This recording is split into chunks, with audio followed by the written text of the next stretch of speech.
Can you already hear me? Good afternoon, everyone, and welcome to our second session of the five-part panel discussions on climate change and resilience. My name is Nigiwe Majola. I am the CPD subcommittee chairperson, and I will be hosting the event for today. So the topic that we're covering in these discussions, like I had said, is climate change and resilience. The topic of climate change has been a trending topic for decades, more so in the more recent years as the world has bared witness to the manifestations of its devastating effect. The long-term shift in temperature and weather patterns may be attributed to natural causes. However, over the past 2 centuries, the shift has mainly been linked to human activities. Forming parts of these human activities are those associated with the construction industry, which is pre, mid, and post-construction, which are the manufacturing of materials, the construction of the different buildings, and also the use of the building afterwards. Our profession being at the core of this industry, the Regional Committee of SAIA KZN saw it fit to lead engagements on this very topical issue.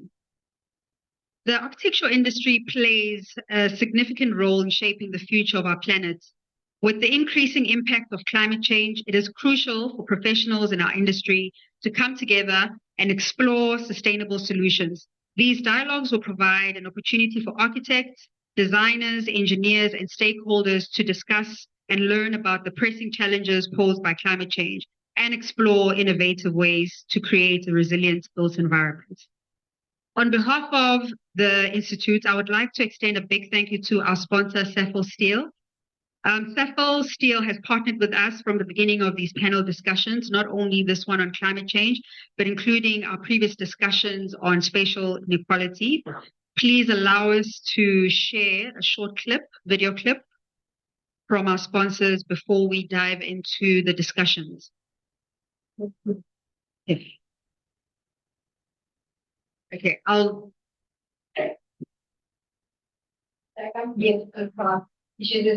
just going to say a few words before we play the clip.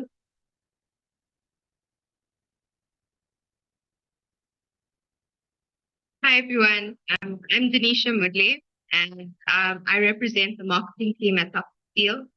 On behalf of the team and myself, we'd first like to say thank you to SAIA KZN for giving us the opportunity for being a part of the dialogue series. At Saffold Steel, we pride ourselves on being a world-class manufacturer of steel, but also a company that adopts practices, processes, and technologies that are sustainable, that are environmentally friendly, and which have a minimal impact on the environment in which we operate in. So we believe it's important to support platforms like these where these important discussions are taking place. And ultimately, that will see the changes that we want to see in the industry as well. So thank you again, SAIA, KZN, for giving us the opportunity. And we truly believe that there's some valuable information that can be learned as well as shared. And we hope that, we see the changes that we all want in the industry. So the audience, I hope you enjoy the session and the series, and thank you.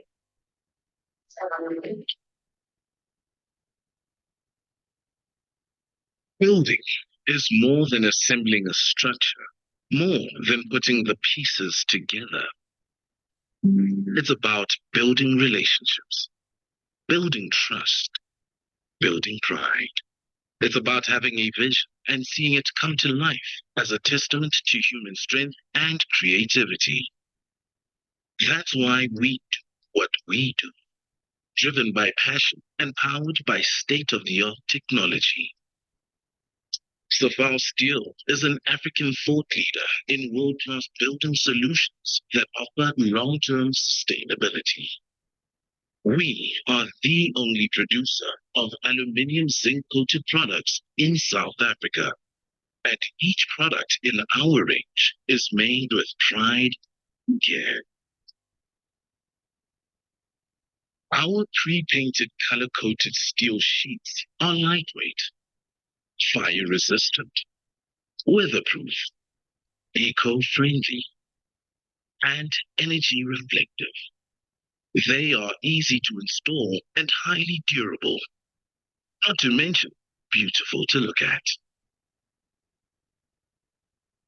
We also manufacture pre-painted foils, international quality, produced locally. At the Val Steel, quality assurance is a key priority. We demand extensive quality checks during manufacture, which is why we have confidence in our product warranty. Beyond our product offering, our services also include training, technical support during the building process, and expert knowledge resources. That's because we love being part of the journey every step of the way. Football Steel, building Africa together and building it with pride. Thank you so much. So we're going to start our discussions now. I'm so excited about the panelists that we have before us. But we're going to have a question and answer session after all the presentations. To our online audience, feel free to post your questions in the chat in the meantime, but then also in the end, we'll allow you to ask the questions, and we'll also get some questions from the audience that we have here at the Institute. Our lead panelist and provocateur for this afternoon's dialogue is Richard Stretton. Hi, Richard. Director of Corp Design for 30 years now. Richard has been making things for as long as he can remember. The frustration of not being good enough in carpentry class at primary school to be allowed to make the tea trolley, having instead to settle for the book stand, was enough to set him on a path to prove Mr. Wilkinson wrong. Richard has made such various things from fabric, furniture, lighting, buildings, interiors, temporary installation, gardens, and so much more. He's also quite good at making trouble. His words, not mine. He believes it is the sensitivity to how things are made and who makes them, combined with place, purpose, and the people that use this design, that form the pillars of the design work at Corp. Thank you very much, Richard. I will now hand over to you. Thanks very much, Niku.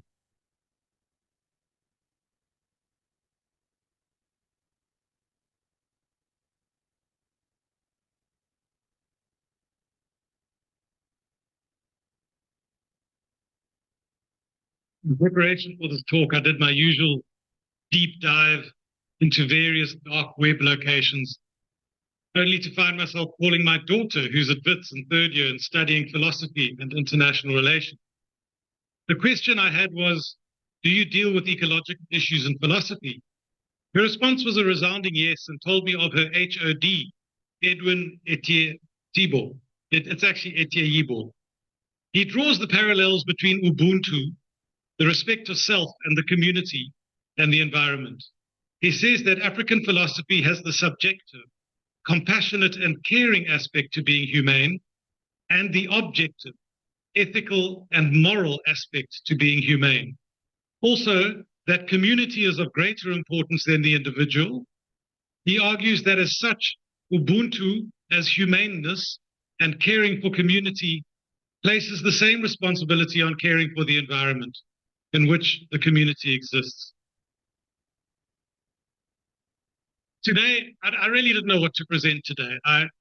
So I thought, in memory, it's kind of a rather subjective thing, but I did a project with the late Paul Weigers in sort of 2013, 2014, 2015, where we designed a new city on the South Coast. If we go to the next slide.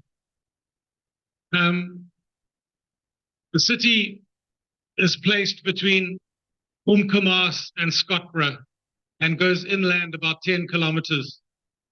And you can see the map of the KwaZulu-Natal coast over there, and it's that kind of green blob down the bottom that you can hardly see. It's on sugarcane land. It goes down to Green Point. And we founded the design of the city on a bunch of principles, which I'm actually not going to see, because the top of the screen is cut off by a bunch of stuff. So I can't actually remember because those are my notes. But let me just get something quickly. I'm sorry. Yeah.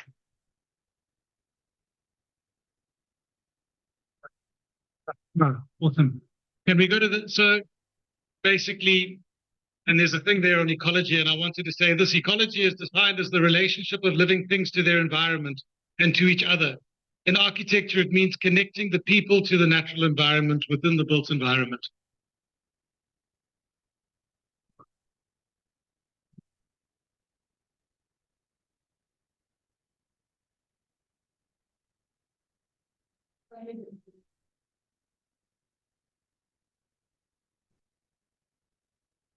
Get that bar at the bottom. Thanks. All right. Next slide, please. Awesome. So economics really make the world go round, hey? And so this city, which is now called a Malambo, and we finally have the Act 70 of 70 permission to turn agricultural land into mixed use land. A lot of these pictures are mine of walking around different places in the world and looking at, Eastern Europe and ex-communist Europe seems to have a lot of cities that work really well bounded with their environments and actually have very highly functional economic, ingrained, fine-grained economics. And I was much more inspired by that, by any new cities. Actually, I was dragged along through this by a person who's far more intelligent than me. It was an incredibly humbling experience, actually. But the primary objective was human need. And when you look at economics, you look at need as far as I'm concerned. The secondary driver was societal need, tertiary service delivery.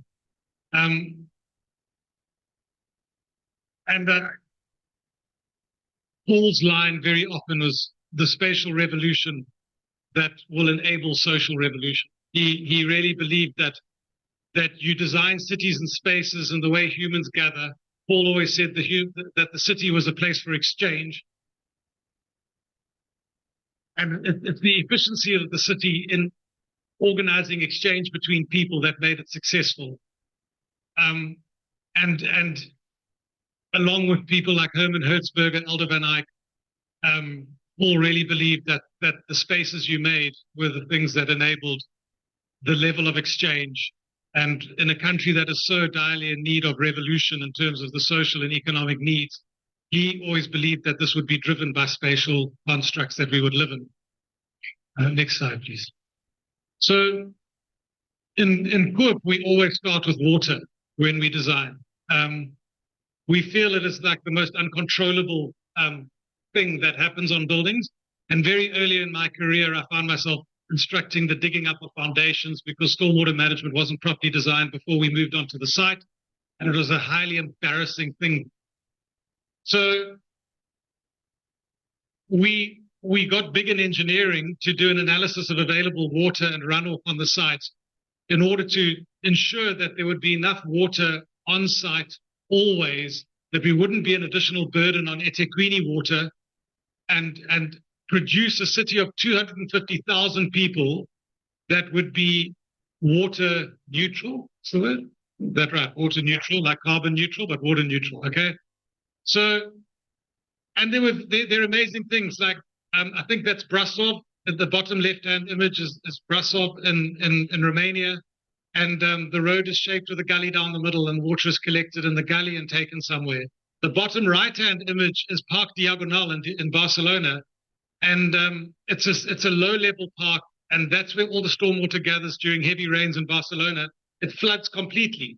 So a public open space with recreational things, ping pong tables, basketball courts, tennis courts, gardens, children's playgrounds, all sorts exist in the middle of the city. When the city floods, the park fills up and empties. Okay. I see our role, and maybe this should form part of my introduction. I see our role as architects, as economizers and synthesizers and optimizers. Okay, we deal much more so than almost any other profession with a high variety of inputs into the solutions we have to find: structural, spatial, economic, social, and then there's fire protection, networking. There's so much that we have to deal with, let alone client need, functionality. we are, and how do we synthesize these things? And when I see something like Park Diagonal, I go, hey, they're dealing with public open space, synthesization with massive stormwater problems in the city. Genius, absolute genius. Okay, next slide, please. So the next driver was food and agriculture, the whole idea of bringing food production and the food economy, localizing it, making it available for almost anybody there. One of the decisions we made in the preparation of the city was no big retailers. So we wouldn't allow a supermarket to be here. Whitey Basson isn't allowed to sell his food here. Now, this is a very challenging aspect. I believe that people eat really badly in South Africa, and I believe that that's driven by the fact that there's a monopoly on how we get food. And that marketplace of collection of food denies so many people access to the market, which is very low-hanging fruit, excuse the pun, for people to access in terms of economic benefit. So this was designed, so you'll see in the future planning that I'll show you how food is integrated in. It's a very interesting thing to know on the aspect of food, that when in Glasnost, when Gorbachev basically opened the Iron Curtain, Cuba was growing sugarcane only. The economy of Cuba and all the hydrocarbons that the Cubans consumed were delivered by ship once a month. When Glasnost was announced, the ship stopped sailing. The food didn't arrive, the petrol didn't arrive, the people couldn't eat sugarcane. People lost, the general population of Cuba lost 30% of their body mass in the first 9 months while they basically introduced a system of food production in the city, urban agriculture, which to this day is the most successful urban agriculture project in the world. It's worth reading about. They produce organic waste. It's a completely circular economy. They sell the food on the city streets. Let's move on. Shelter. How is it built? How does it benefit people? How do we structure the city so that people have access to market, they're close to work, that we don't have gated communities, that people occupy the streets, all of those wonderful things that make wonderful cities work. I am utterly confused at how the wealthiest people in this country can live in and develop estates around KwaZulu-Natal that look nothing like the great cities in the world that they like to visit. What do they think they're doing? I have no idea. I've driven around some of these estates recently. They are beyond repulsive. They do not produce living environments. And it's in the name of safety. They look like supermarkets to me of the future. Let me go to the next one. Energy. So these are the drivers of the design. How do we create a circular energy economy? How do we produce energy on site? What new technologies can be employed? How does that get integrated with and synthesized with the urban form and the built form of the place? I love that photograph on the top left where there's a power station and a veggie field.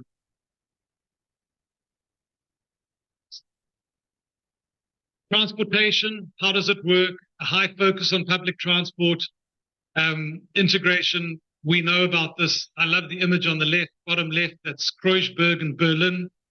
The way the road is slowed down by a jigga, like they made a little park on the right-hand side of that image. That's part of the street, and the road has to go around the park. It slows down traffic. It really integrates those, the cars into the neighborhood. The cars are slowed down. Look at the width of the street. It's quite a main street. It's really narrow. The cars protect the pedestrians. Ramblas, the image above is Las Ramblas. It is in Barcelona. We were looking at new age transportation systems that were like monorails, which could take you to specific places in the city. I think that system is called Mr. This was 10 years ago. We were doing this. It took us 10 years to get to Act 70.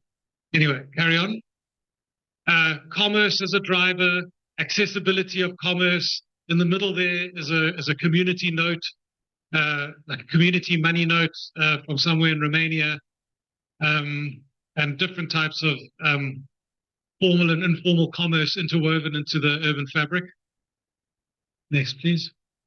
Education, health, and social services. Has anybody looked at Google Earth? I love looking at Google Earth of La Lucia Ridge and around Gateway. Has anybody found an institution in there? So you develop a major part of the city, like hundreds of hectares, okay, and you make it all commercial. You make that whole place only available to businesses. All right. There's a small residential area around Gateway, and it's only businesses. Like those won't even put an institution in there. It's like nuts, man. Like, where's the urban mix? How do you bring other people in there? Kind of nuts. So we saw education, health, and social services as the anchor tenants of the city, not big business.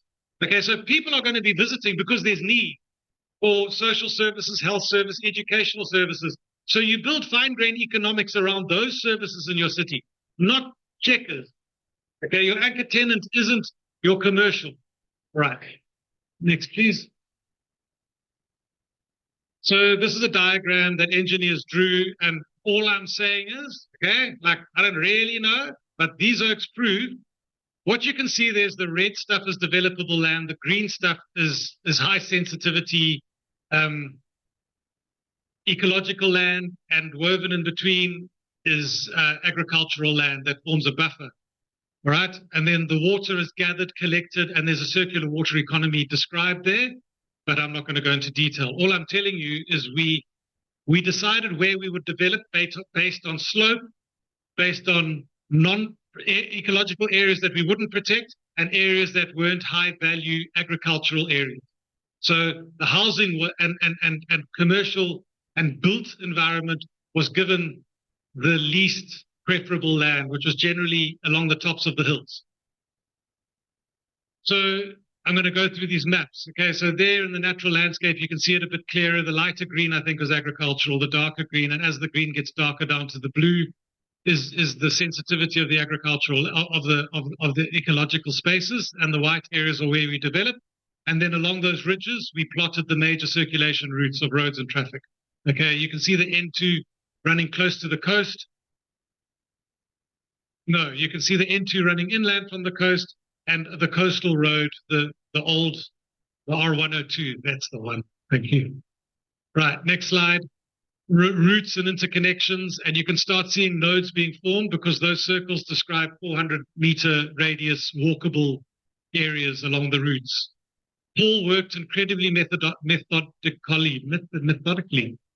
There was very little emotion in what he did. He really just applied principles and principles and principles. He's almost impossible to argue with because there's no emotion in it. He's like, okay, so like these are where the roads have to go. This is where we can develop, right? So like this is a 400 meters, so this is a viable suburb. Okay, so and that's like it's just logic on logic on logic. It is quite a beautiful thing to experience. Next slide, please.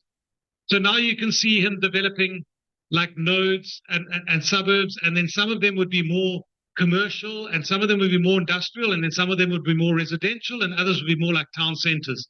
But there would always be a mix of functionality, but it would be weighted differently. Next slide, please. So these slides, now he's starting to map out all the streets. And then the slide on the right shows, the green areas, the agriculture, what's being protected and what's being developed. Now, this is completely different to any other development I've seen, where you're only probably developing on about 30% of the land, but you're upping the density of development, so you're getting the return. Okay. Then the slide on the left, or the map on the left, shows where there's highest intensity, so highest bulk in the little centers of the little walkable districts, going out to larger sites and then bleeding into nature. So you're ending up with like tenement plots, people with like little farm plots and things like that. Can't remember what the slide on the right is. And then this land use diagram, pinpointing centers, the brown up at the airport there, which there was an existing airport on the site. The brown stuff, more industrial, when it's green, it's KIF and ecological, and when it's brown, it's KUK and industrial. So like you can kind of tell what's going on there. And then, thanks, we can move on. And then start zooming in, and now you're going to start seeing how insanely productive this human being is. Okay, now this is Paul in about 2.5 weeks. Okay, I've been designing a house for 2.5 weeks. I just don't know how this guy did it. He but you can start seeing in the slide how the agriculture starts coming into town, how the water is being treated along the roads and collected through the settlements and the areas, how nature lines the streets, how the streets are softened, how obviously easy it is to integrate more detailed concept that my much more learned colleagues are going to speak about later, I trust. But, you've got school fields, sports fields from the university. The sort of university corridor runs through the middle there. You can see the courtyarding coming through and then going out into an agricultural sector and then farmland and then sports fields in the farmland and water being collected. So you can see how fine-grained and integrated all of these complex functionalities get worked into the urban plan. Some aerial views, some 3D. I did a drawing. Okay. Oh, I was very closely monitored and instructed. It was like being an employee. I've never been an employee. It was for the first time in my life. An image of a pedestrian university street, a town square, and just the way the softness gets integrated into it. I love Paul's 3D sketches, and that image above with these very clear showing how the agriculture and the city and food and everything is closely tied into functionality. I think that's, yeah. And then details into residential streets, backyard blocks, front yard blocks, high density street activation, active public roads, plans above, detailed plans below, and then 3D images of the same thoughts. And, just a quick afternoon sketch of what a city would look like. All right. So I hope that that there's some learnings for some people in this. For me, it was an incredible learning process. But really, all we were trying to talk about in this was, I feel like architects and the way architects are seen in society is very much about the low-hanging fruit. What does the building look like? The amount of times in the first client meeting, the client says to me, what does the roof look like? And I'm like, hey, I don't know where the stormwater is going.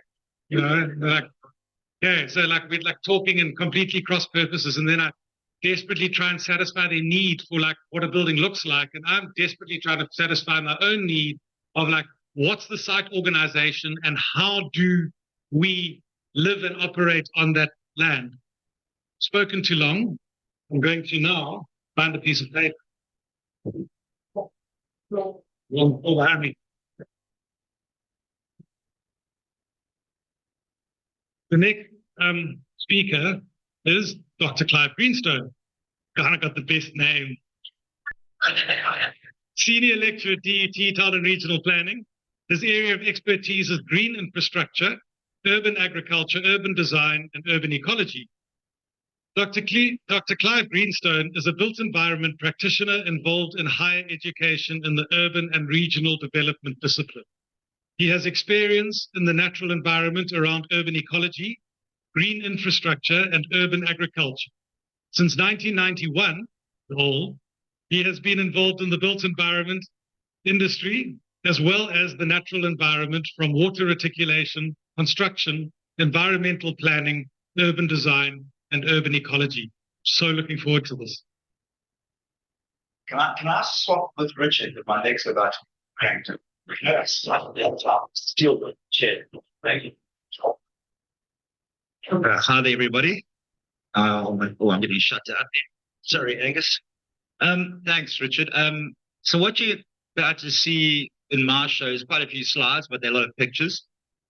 I want to just start off with, my belief is that even though we're all built environment practitioners, or we trying to change every space as much as we can to a more sustainable space, or more so into a resilient space.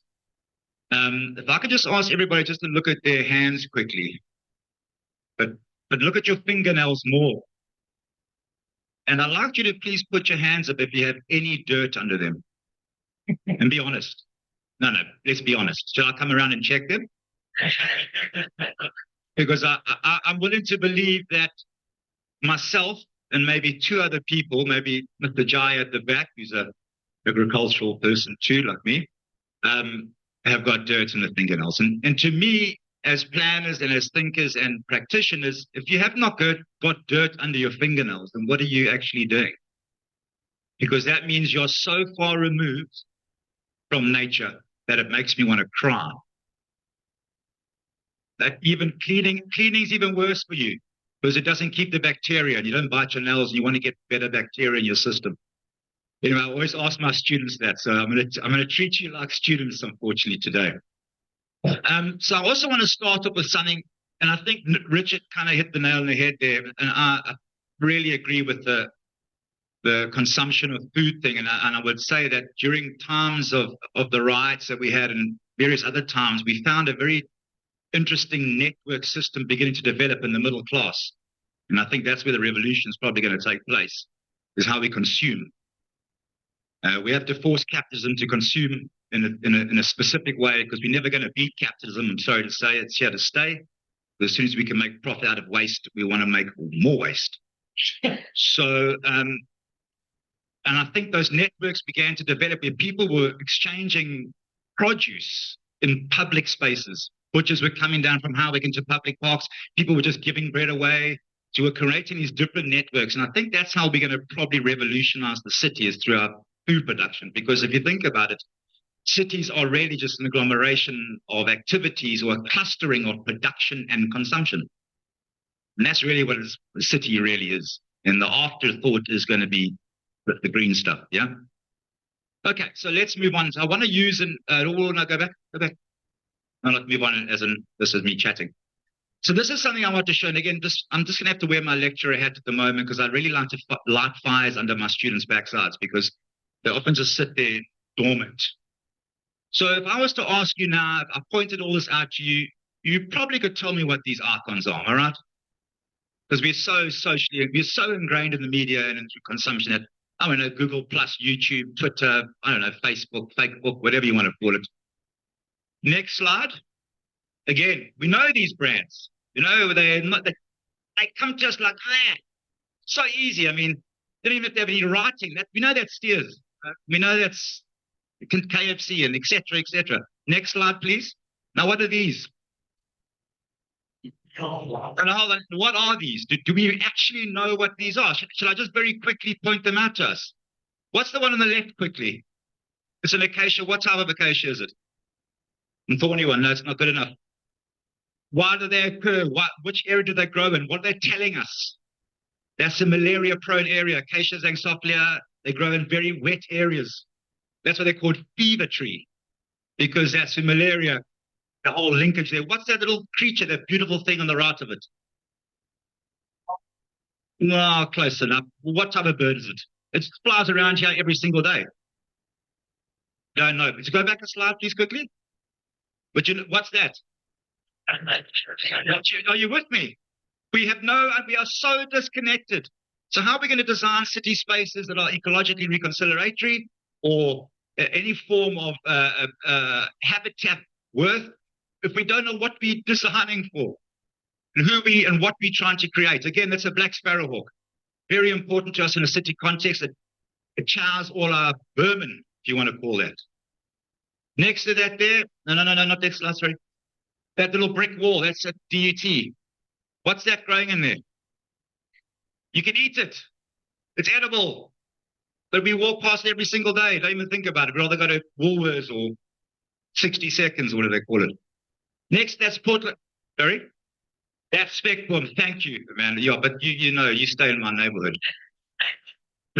That's speckworm, highest carbon sequestration rate of every plant in the world. We should be growing them everywhere. Edible too. Next to that, also a type of Amphino, edible, grows on the side of the road. Down the bottom there, aloe. Yeah? Arborescence, well done. Now, arborescence is far more valuable than aloe vera. It has 200% more, how can I say, qualities, better qualities than aloe vera, but it's less marketable because it doesn't go aloe vera. That's marketable. You know, aloe arborescence, this sounds, the name arb already puts your.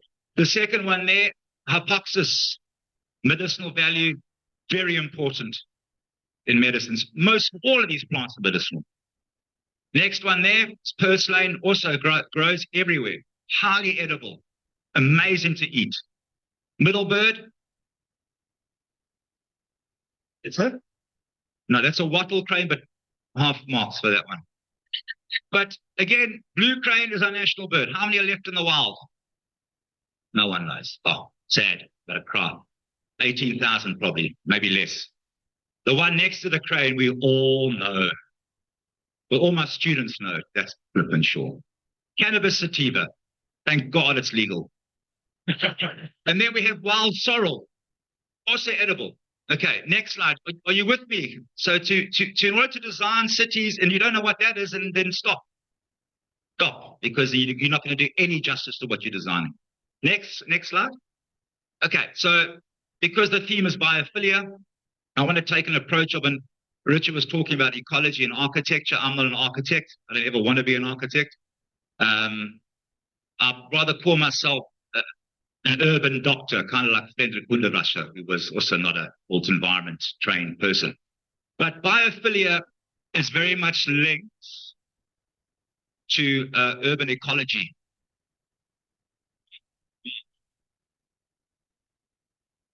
So biophilia is very much linked to urban ecology, and that's really the approach that fascinates me around cities, city planning. And urban ecology is broken up into 4 key areas. And the first one is obviously the biodiversity in cities. Okay, and I suppose you could also say ecology in cities or ecology of cities. But let's just concentrate on biodiversity in cities. And that's really how the organic living organisms in cities respond or interact with their immediate environment. Okay, that's very important. The next one we can look at is what they call urban ecosystems, and Joe is a specialist in understanding of ecosystems, goods and services, but I'm more interested in urban ecosystems, and that's really what we see around us: the open spaces, cemeteries, green spaces, demos, etc., from a more urban context, a public park. Now that is important because it has several benefits to us, and you'll see some of those benefits at a greater scale when Joe talks about that. The next one is around humans and wildlife. Now, I mean wildlife, I mean insects, earthworms, up to the bigger species. And it's how we interact with them in a city context or an urban or metro context affects how we are going to live in that city. Just as we bounce off nature, nature also bounces off us. And it creates a certain type of feeling, and that feeling is actually biophilia. Edward Wilson was a classical thinker around this. It's how we react to different environments. If you believe in evolution, we all came from a certain part in Africa, and we have this affiliation with scattered and open landscapes. I don't know about you, when I go into a massive green space, I take one deep breath and I just feel so euphoric. I wonder where that nostalgia comes from. Okay. So this is the Harlem in New York. It's an old classic. There was a disused tram, and they found already that there was already some type of primary succession taking place with plants. So they just said, you know what? Why should we build new and concrete over? It's already telling us what it wants to do, that space. Let's make it happen and regulate it better for itself. Next slide. Thanks, Karen. And this is another classic. The original PlayStation was that.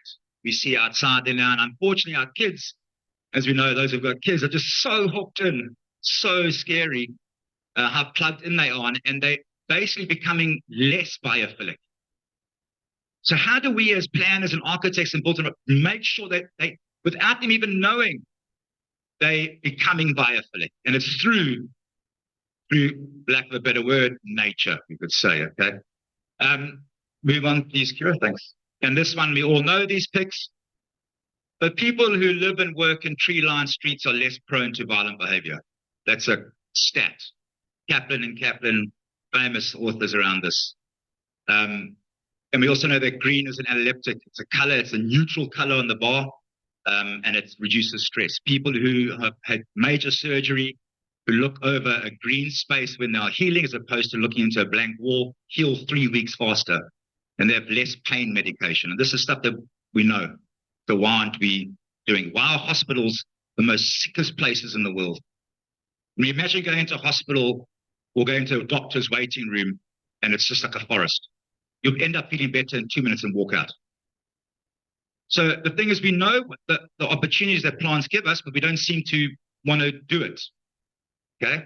This is a lovely piece in Peru. It was an old flower overway. And I thought, Warwick Triangle, people waiting for buses and taxis. Children are waiting on concrete spaces with no interaction whatsoever. It takes a bit of grass, lay it down, some tires, a bit of paint. And we're changing the perception of that space. Next.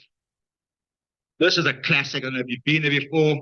The Vienna House is Pedro Wunderwasser, who's love him to pieces. He was a nut job.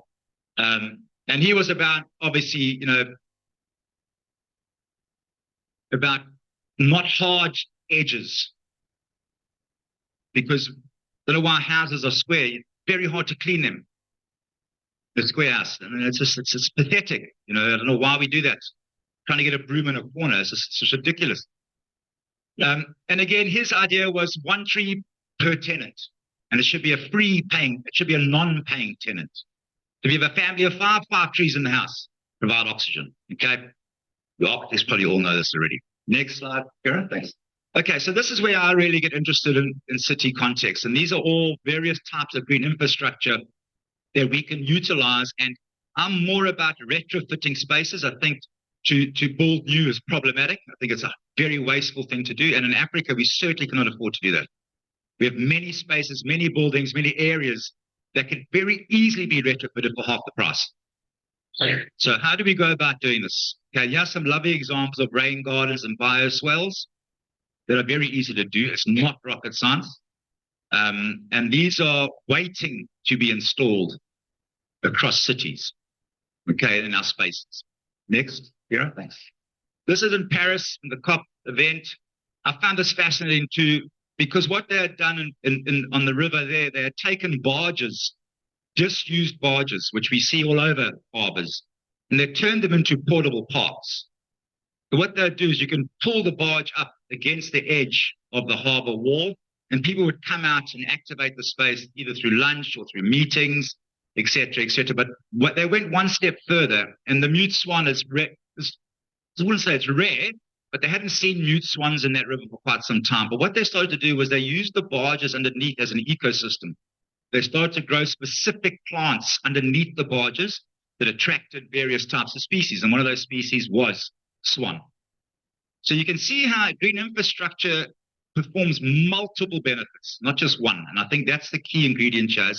Richard was saying public space needs to perform multiple benefits. So flooding gravel racecourse so people can't play golf when it's raining, brilliant. So those type of ways of thinking. And another thing that also got me striped up a bit was I was thinking, we have this want to connect the bluff to Durban, to the promenade. There's this, I can feel it almost when I walk there. So I want to go across there. I mean, I used to paddle across there when I was surfing, but I mean, that was dangerous in those days. But we've got barges. Why don't we just make barges once a day? They come across and link up and activate the bluff for us. And we walk across them as a linear park and come back again. I don't know. Can it be done? Next. Again, shipping containers, portable spaces. There's many shipping containers around Durban that are waiting to be retrofitted for some. Next. Okay, so this is where I want to just spend a bit of time and show you that it's not all doom and gloom, and we can really make a difference quite quickly. And it's through rectification. Next slide, Kira. Thanks. So this already is happening. We just need to look a bit closer. This was one of my first ideas in 2008 when I was looking for something to do my PhD on. Like, I needed to find something to do that's interesting. I took a walk around Durban. I thought, whoa, that's interesting. There's plants growing in weird spaces. And what are they? Oh, they're indigenous plants. Oh, whoa. There's plants growing in my gutter. What is that plant? Why is it doing there? Why is it only growing in a piece of bird shit with hardly any soil? So the penny dropped. And I was like, whoa. We're missing something here. Next slide. So I thought, let's start making it for real. This is a project I recently did at opposite SARS. I didn't get any tax rebate for it, which I'm a bit irritated about. But it's in the Transnet pipeline building. Next slide. And the idea here, I think, when we're retrofitting as practitioners, that we need to also understand the ecological footprint of each product. There's no point in me sending a product from Joburg to be installed in Durban. That's just a waste of absolute time and a waste of energy, and it just adds to climate change. So my idea is that everything we find or everything we utilize in a specific green infrastructure project must come within 50 Ks of the building. Otherwise, it's absolutely pointless. I'm just basically then, I don't want to say flogging a dead horse because I like horses, but you know what I mean? You've got to check yourself as a developer before you start doing something. Because I think that ecological footprint is very important. Okay, next. These are all totally recycled products, all of them. They're barring the plastic bag from the compost, but 90% of them are all recycled, 100%. Next. And that's kind of what it looks like today. All those drums were found within 50K radius. All that wood was sourced within 50K radius. All the plants were sourced, if possible, they're rescue plants. So you can see that the knock-on effect, you feel good as a designer. You feel good as a practitioner. You haven't added to the issues, in a sense. Next. Again, there's a lot of slides of this. I just find it one of the most beautiful installations we've done. Next. And the beauty about this is the idea is that people who work at Transit are meant to come down there and spend time there. And if anything, we tried to get a process going where each level would have a day. Each person would go down and do a bit of weeding or cutting back. So you would look forward to that time in the garden as a staff member. Whether that took place, I don't know. I wasn't there to monitor that. Next. Next. And that the second half we're going to do was going to be an urban farm, which never unfortunately materialized. Next. This is one done in Itopo. This has got the highest biodiversity rate of any green roof in the world. So it's got over 98 different species, and it was confirmed by Ed Snodgrass in the US. And again, 99% of them are all medicinal plants. They came within 50 Ks of this building in Itopo. Next slide. And the beauty about these landscapes is that they evolve and they change. And green roofs and rooftop gardens is not rocket science. You got to get it right, but the very key ingredient here is the first 3 to 4 to 5 months are so important. And thereafter, and I shouldn't really be saying this, but because I do charge people maintenance. But it basically maintains itself. So once you've got a proper ecological cover and the ecosystem is now active, you won't find your aliens arriving or your invasive species. Next. You can see how it starts to change again. Next, Kira. And that's the winter look. Okay. Next slide. This is the Masters Builders Association. Again, very tricky position because of the glare of the glass. So we had to change the entire palette. But the success of it was quite important, I think, as a showcase for what was possible to happen. Next. This is at the Cornubia School, which unfortunately has gone a little bit pear-shaped. But the idea was, again, we did start this and then it kind of just went all strange for various reasons. And the idea was that children would then access these trades and learn about biodiversity planning. We did another job with Derek Van Heerden. I did one in Vele, in Limpopo, Toyando, where we were utilizing similar processes with green roofs. And again, the idea was that students would trap insects, send them to me, we could ID them, and start getting some type of debate going around biodiversity. Another thing would be to bring litter from the community into schools where they could then exchange for stationery and other types of things. So it's almost like a circular way of doing it. Thank you. Next slide. Next. And this is another recent one, but unfortunately it's also been taken down. I don't know why. This was the most challenging. This is about 15 meters from the coast, from the ocean. So we're looking at serious salt tolerant salt spray. Not many plants enjoy it. So we had to do a lot of research on which plants would like it. And again, it was very successful, but I think it was moved or changed because they wanted some of the big cheeses, to sit up there and enjoy the view instead of sitting amongst the plants. Okay, next. Yeah, next one. Interesting study now. I've just done a paper on this, on urban heat island effects. We noticed, we know how hot it is. In Europe, the heat exhaustion kills many old people and young people. I even think with electricity problems in South Africa, people can't escape the heat. They can't get into lifts to go downstairs to cooler environments. So we're going to see this more and more and more in South African cities. People are going to start dying from heat exhaustion. How do we retrofit our spaces and cities to alleviate this problem? Next slide. And this is something that Joe would also know and Angus would know. Angus worked on the project with me. This was a project we did at the municipality. It's quite an old project, actually still is going. Angus, am I right? So it's still looking okay. So this was a very interesting one. We could get some data on what the urban heat island effect was and what stormwater attenuation was like, what the biodiversity was, etc. And you can see this is just made up of different. We had flow meters recording rainfall runoff. We had the yellow traps for insects, and we had the temperature probes from the concrete to measure the temperature of the building. Next. And you can see over time, this process really began to work. And some of the statistics will start to come out now. Next slide, Kira. Thanks. Another one, sorry. We used the air conditioning units. The excess water was tapped into portable ponds where we had frogs. We had frogs up there. We had dragonflies. It was an absolute ecosystem. That's one of the beautiful things is once a garden reaches full primary and secondary succession, it kickstarts into an actual active ecosystem. And then we can now document what species of insects were living out their life on these rooftops. We have this information on hand. Okay, next. Here are some quick stats. I don't want to bore you too much. So this was the hottest day recorded in the year 2010. It was in December the 29th, 70 degrees on the blank roof, so where there was no plants. You can't even walk on that roof barefoot. That's how hot it is. Now, that has been translated into 3 or 4 levels underneath the building. And that obviously increases air conditioning costs, people's discomfort at workplace. And you can see the blank roof, which is the red, maximum at 70. And then you can look at the different green roofs, how they are way under 40, most of them. And that little black dotted line is the Stevenson screen, which measures the ambient air temperature. And that's the stuff that really whacks you, is the ambient air temperature. So already the green roofs are mimicking or creating this ambient air temperature is very, very much below the maximum of 70 degrees. Next slide.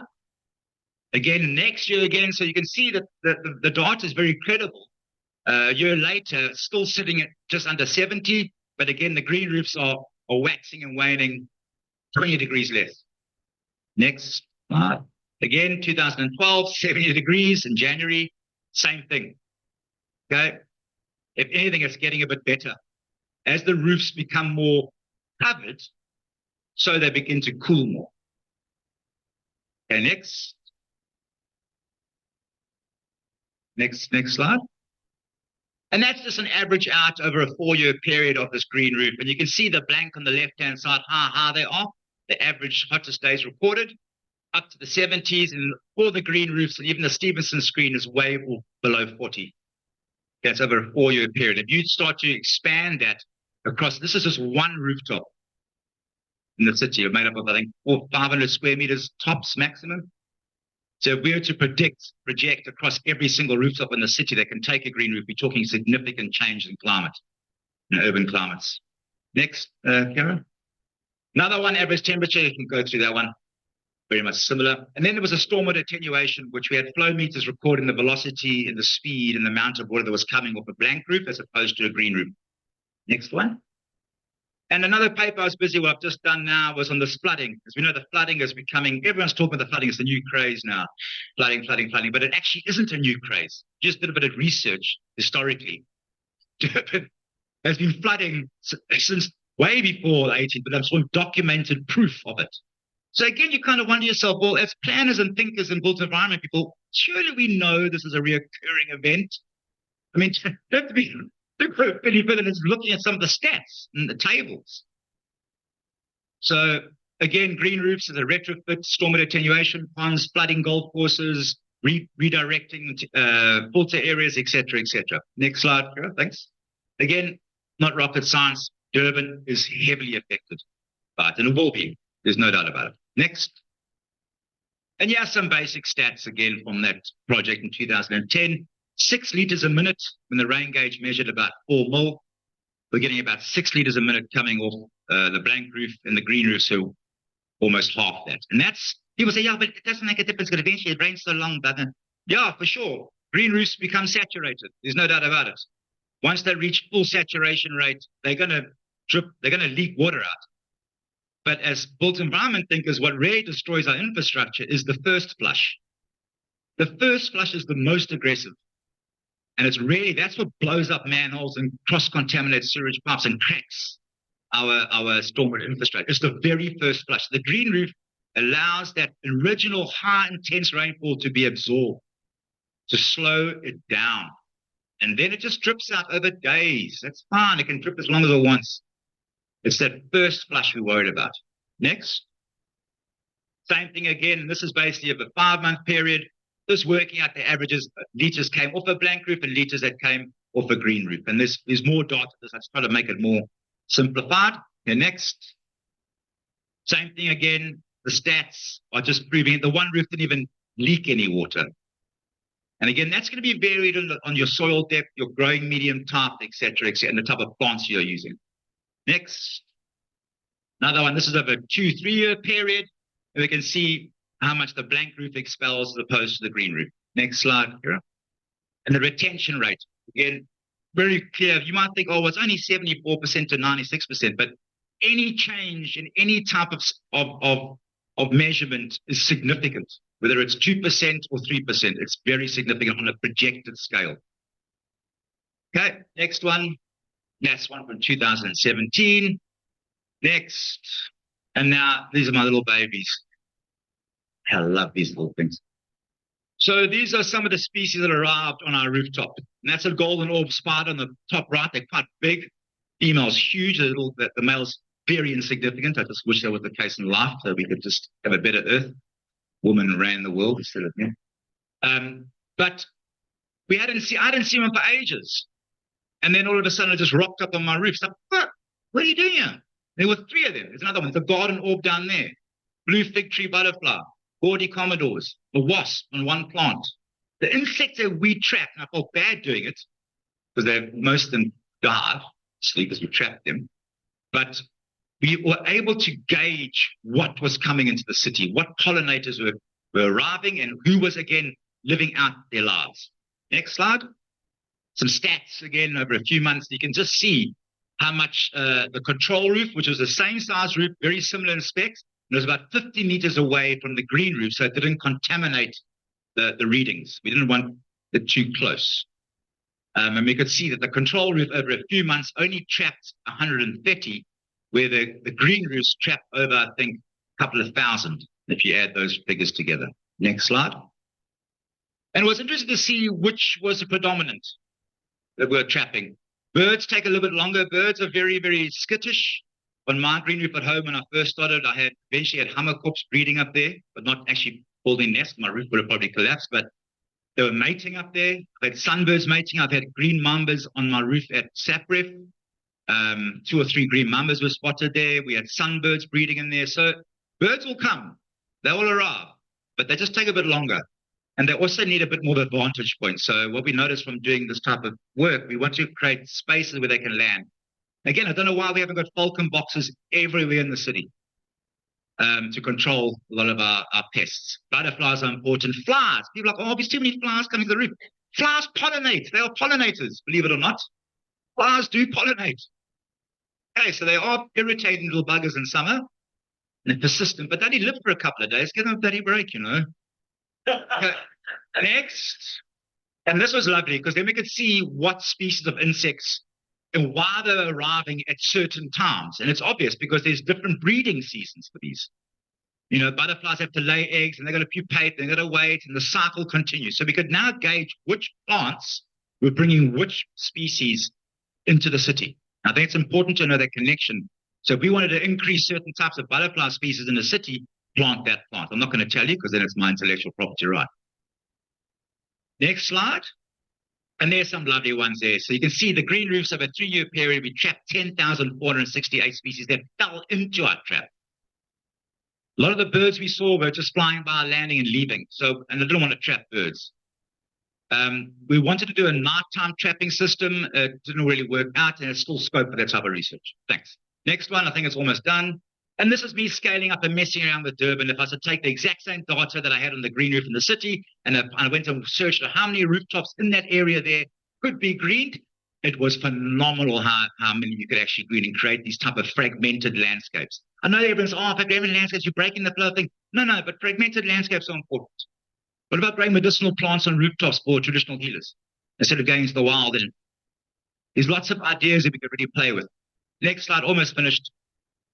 And that's if you predicted or projected across all those rooftops, how much would we be saving in stormwater attenuation? Okay, I can make these slides available as well. You can look at them more clearly. Okay, next, and I think it's almost done. This is other work we're doing now. A friend of mine, James Hallow, he's a guru at green walls. And green walls are a bit more tricky. A lot of our local species don't enjoy it. But we've now fine-tuned the product locally because there was it's a hard thing to get right. And it's based off Patrice Leblanc's work in France, but we've now managed to find the right formula because we had a hydrophobic fabric and it wasn't working, and now we've got a hydrophilic. And it's totally organic, so it's lovely. And again, beautiful circular system that runs. The next slide. That's the one we did at Transnet, totally inside, using specific lighting systems. So I'm sure a lot of cannabis growers would enjoy this. But there's nothing stopping us from doing this in every single building around the city or anywhere. I think that's the last slide. Just double check. No, that's my dream. That's what I want Durban to look like. And the next slide is exactly how Durban should look like. You go to the next slide. That's Durbs. Interesting. I think that's it. Yeah. Thank you. Thanks.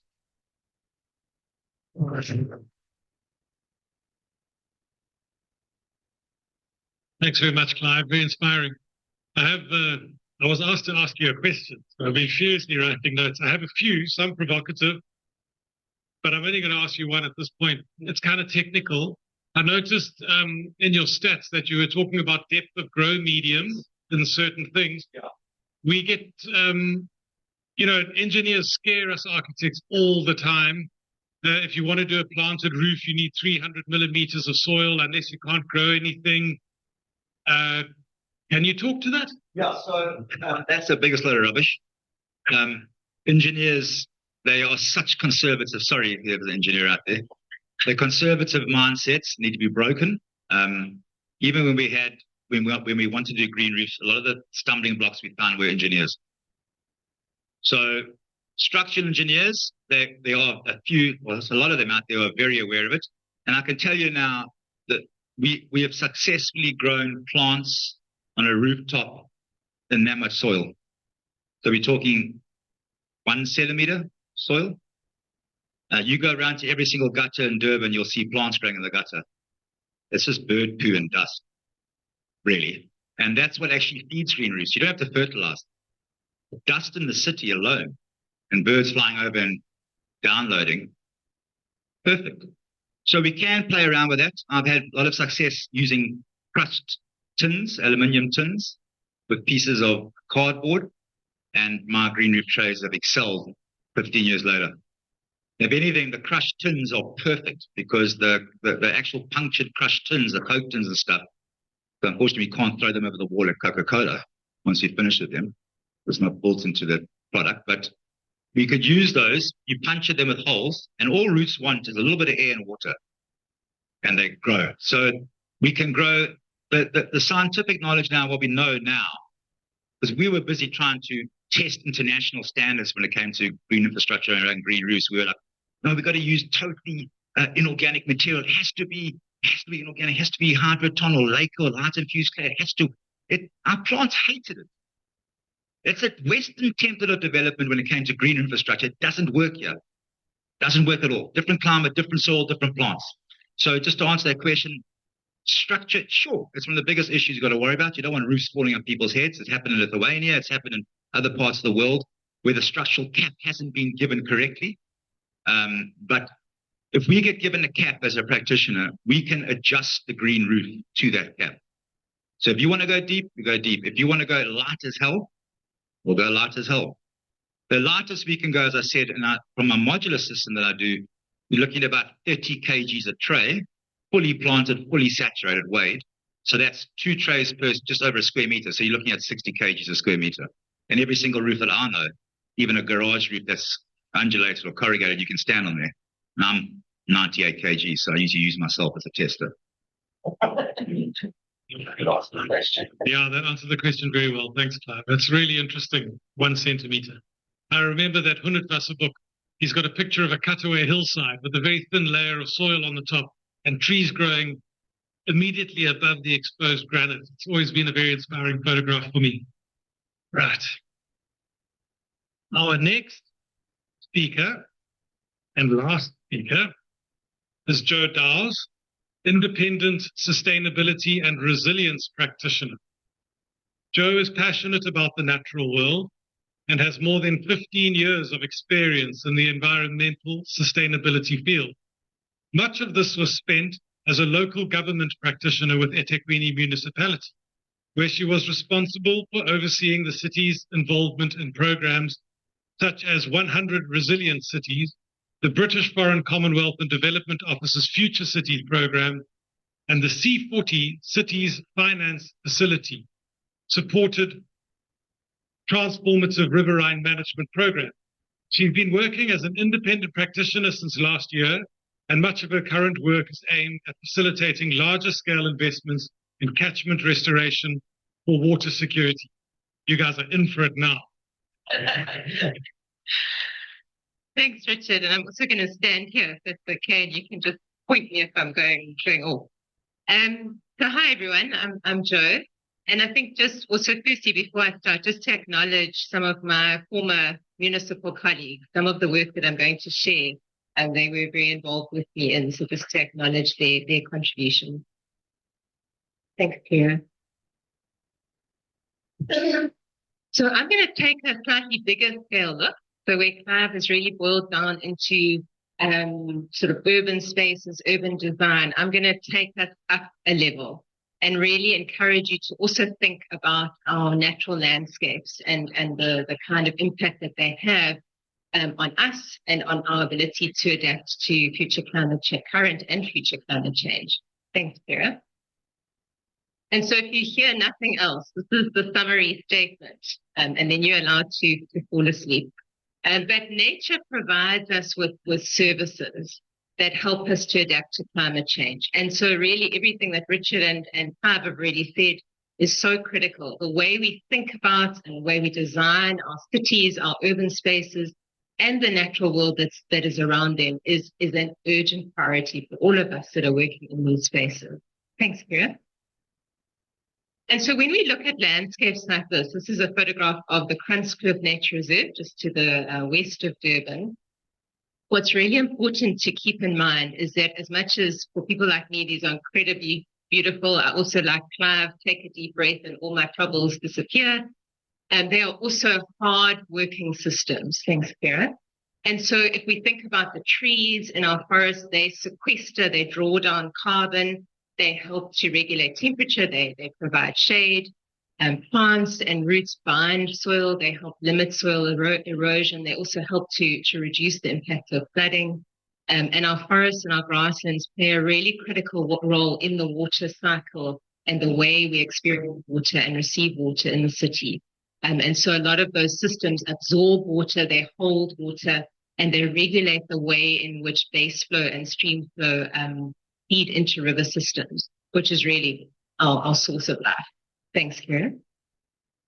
And so in the same way that buildings provide us with services, and in the same way that our engineered infrastructure performs a whole lot of functions for us, what's really important to remember is that the environment does exactly the same and for free.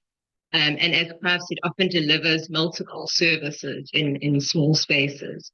And so it's been interesting to see the emergence of some of the terminology that we as environmental practitioners are using now, terms like ecosystem services and ecological infrastructure. Clive also spoke about green infrastructure, so similar, slightly different concepts, but really trying to tap into this idea that nature is providing us with a whole lot of these services and functions all of the time.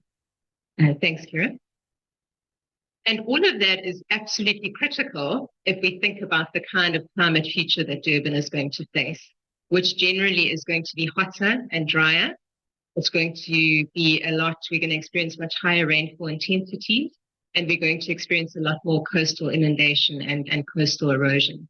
And so a lot of the services that I've mentioned around flood attenuation, about the ability of natural systems to regulate stream flow and provide us with water, the ability to moderate climate. Those systems become absolutely critical in how we think about how we respond to climate change.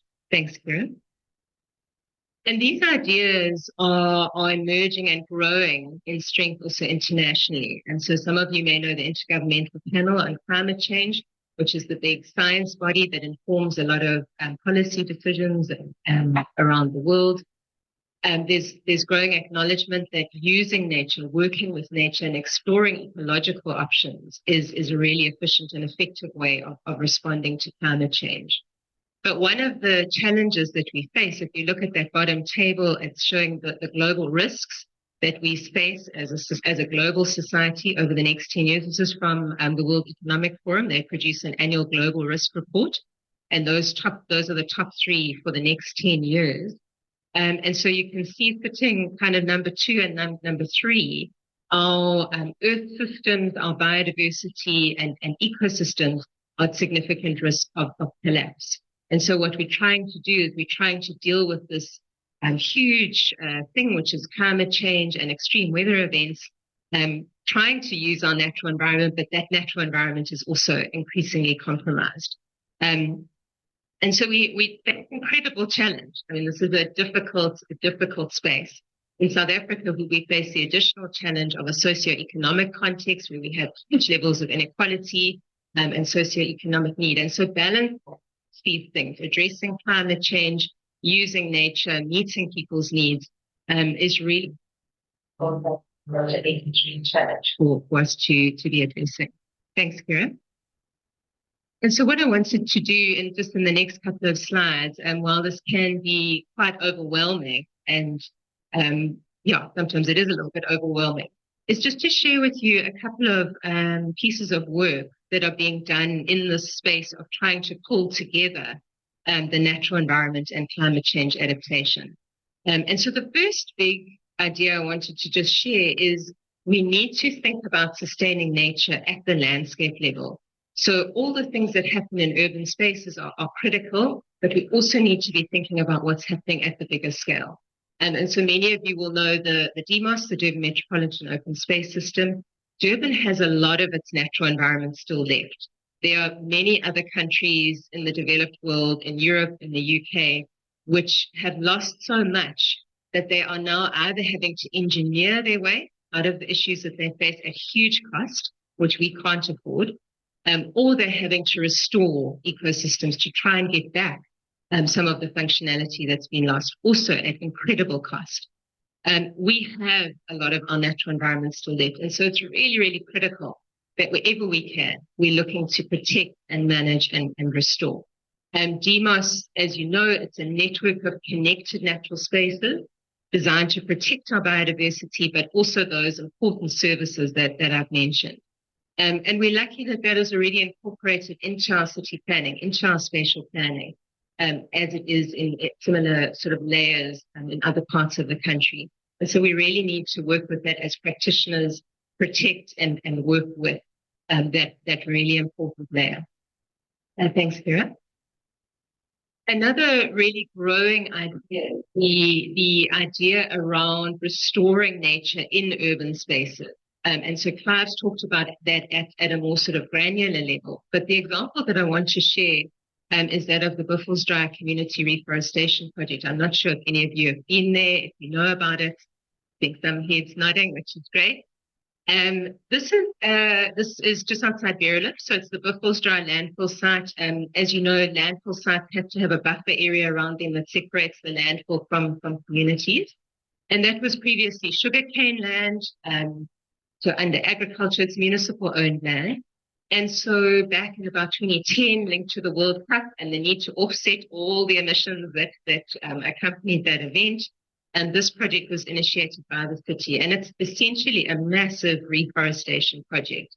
That forest currently covers about 600 hectares of an 800 hectare buffer area. So it's a significant area. And it performs a whole lot of really important functions. Carbon sequestration, so that's the drawing down of carbon from the atmosphere, climate adaptation, so helping to retain water, but also some really important job and livelihood opportunities. Local communities are involved as treepreneurs to grow trees from seedlings. They contribute those back to the project. So there's a whole really interesting socioeconomic piece to that project, which if you're interested, I can speak more about later. What might be of interest to some of you also, if you're able to see the photograph in the bottom right corner, is that the building that's there, the Centre of Excellence, had some really interesting architectural design features. And so for those of you who know Joe Leith and Barry Short, they were the architects that worked on that project. Essentially an old, I think it was like an old farmhouse building, which was used as the sort of basic structure to then rebuild and recreate a new building.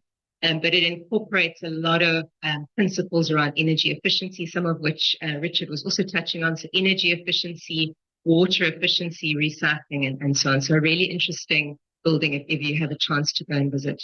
Thanks, Kira. The other sort of area that's really growing is trying to align nature-based and engineered solutions. And so the Transformative Riverine Management Program, which has been running, sort of bubbling in the municipality for the last couple of years, is one example. And what that program does is it's building off an existing program called Sehlanzembelo. And the Sehlanzembelo program is designed to employ local community members to remove waste from litter from rivers, and also to keep the riverbanks and the riparian buffers clear of invasives and well functioning. And what's interesting about the Sehlanzembelo program is it originated not in an environmental function, but from the roads engineering function.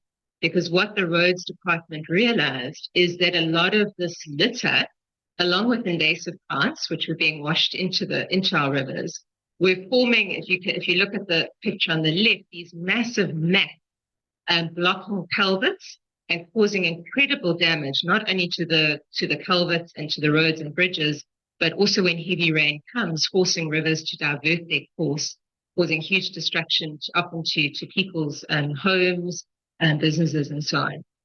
So what the municipality has been looking to do is to take that program and to try and upscale it to cover all rivers on city-owned land, and then to eventually cover all rivers.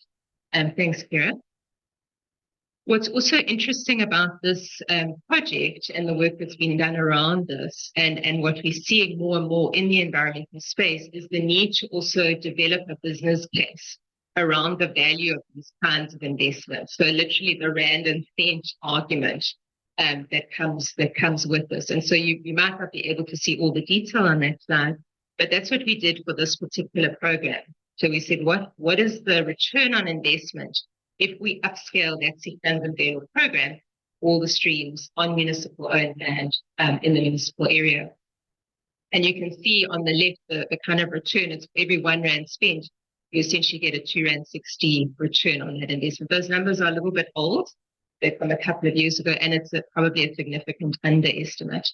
But the kinds of issues that calculation is working with is the return that you get when you avoid damage to culverts and when you generate broader societal benefits. You can imagine if a bridge is washed away, and we saw that with the 2022 floods, communities, whole sections of Durban were completely isolated. They couldn't go anywhere, they couldn't get to work, and that comes at great cost to our economy, not to mention obviously the lives of individuals. And so this ability to articulate the business case is becoming more important in the environmental space, and we're getting better at doing it. What's also interesting with this business case is it only looked at damage to pulp, when in fact, as you can imagine, when you get this wrong, the damage is far more extensive. So as I said, probably quite a significant underestimate. And we've been trying to use, or we were using when I was with the municipality, these kinds of numbers to talk the language of city leadership, because their intention is to improve livelihoods, to make the economy work, and to avoid costs. And so this is the kind of argument that we try to develop in these spaces where we're trying to upscale investments in our natural environment. Thanks, Kira. No worries. And then the last example that I wanted to share with you is really this idea of investing in our catchment areas for water security and really protecting, managing, and restoring those. There's lots of ways to do that, but one of the really interesting models that's becoming a lot more prevalent in South Africa and globally is a model called the Water Fund. And what's interesting about the Water Fund model, it's the sort of concept behind it is driven by an organization called the Nature Conservancy, is it tries to link downstream beneficiaries, water beneficiaries, so that could be water utilities, it could be municipalities, it could be private companies who need to have water security, with upstream implementers of catchment restoration work. And that could be invasive alien plant removal, could be wetland restoration, it could be a whole lot of nature-based work. And what's interesting in this model is it's trying to develop a sustainable flow of money to keep that work going. And so the downstream beneficiaries contribute financially to the upstream implementation that happens. So it's quite an interesting, quite a difficult model. But Cape Town is the first city to get that right. They've set up the Greater Cape Town Water Fund. It's been, I mean, it's a long journey, it's kind of a 7 or 8 year journey to get where they're at. It's running as an established entity. And obviously with when Cape Town came close to day zero, that kind of work got a lot of strength and impetus, because they were able to demonstrate that actually investing in our catchments was going to generate a water return that was going to be critical for Cape Town to get out of the position that they were in. We have also got examples starting to come through in the Kruger area, later River Canyon, for those of you who know that area, and closer to home, the Tugela catchment, sort of in the Drakensberg area, and also the Umkomazi catchment, which is critical as a feeder into the Mgeni system, which supplies all of most of Durban's water. What's interesting also with these kinds of projects is that these investments also have a really positive effect on engineered infrastructure, particularly dams, because dams are, almost always in these systems. And so if you maintain your catchments, if you've got healthy ecosystems in those areas, what it does is it reduces soil erosion and it reduces a lot of siltation. We've had massive problems with dams, their lifespan being significantly reduced because of massive siltation. You will have seen Hazelmere Dam, they had to raise the wall. There were various reasons for that, but one of them was significant siltation.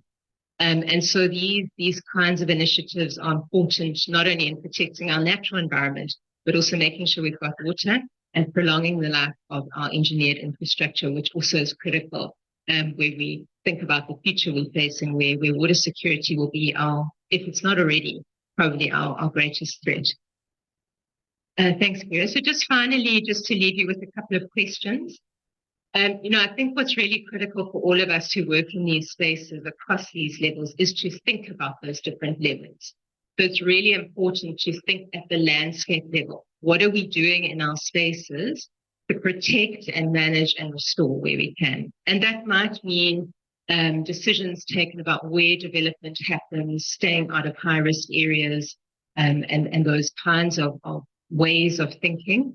But also then how do we think at the more local urban design level and really try to work with nature. And I think Clive did an amazing job of just giving so many beautiful examples of how we really can draw nature into our cities. We've got to be doing that because we're destroying a lot of the other.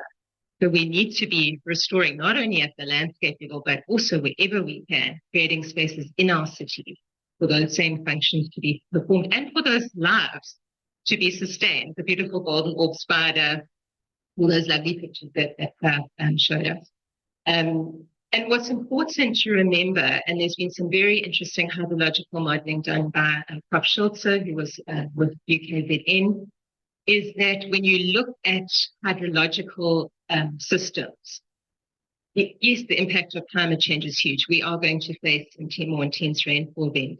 But almost a bigger factor is how we design our development, how we do development in our cities. So things like hardening of surfaces, exacerbates runoff, and really exaggerate all the issues that come with climate change. And so that's really important to keep in mind, not to just say, oh, well, it's climate change, but to think about the way in which we are doing things, the way in which we're developing, and the way in which we can either minimize or really exaggerate those risks that we are already experiencing, but which will come more in the future. So I hope that's left you with a few examples just around how to think about nature in relation to climate change, but also a little bit of, hopefully a little bit of inspiration that it's not all doom and gloom. There are incredible opportunities. There's really amazing work happening, and we need to upscale it, and we all have a role to play, whether it's at the landscape level or in these very beautiful urban spaces. And so, yeah, thank you.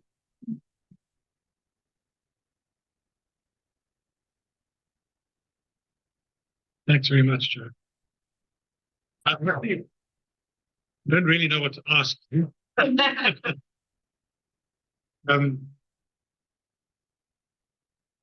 Is there, how much work is being done? Because we're always stuck behind economics, and I really like the way the economics of keeping riverine systems clean is shown and demonstrated. How much work is being done around on a greater level? Because I guess we sort of, maybe not necessarily in Durban or even in South Africa, but in the sort of job provision and the economics around cleaning water systems. So the one question is like, Hazelmere Dam silts and we build the wall up.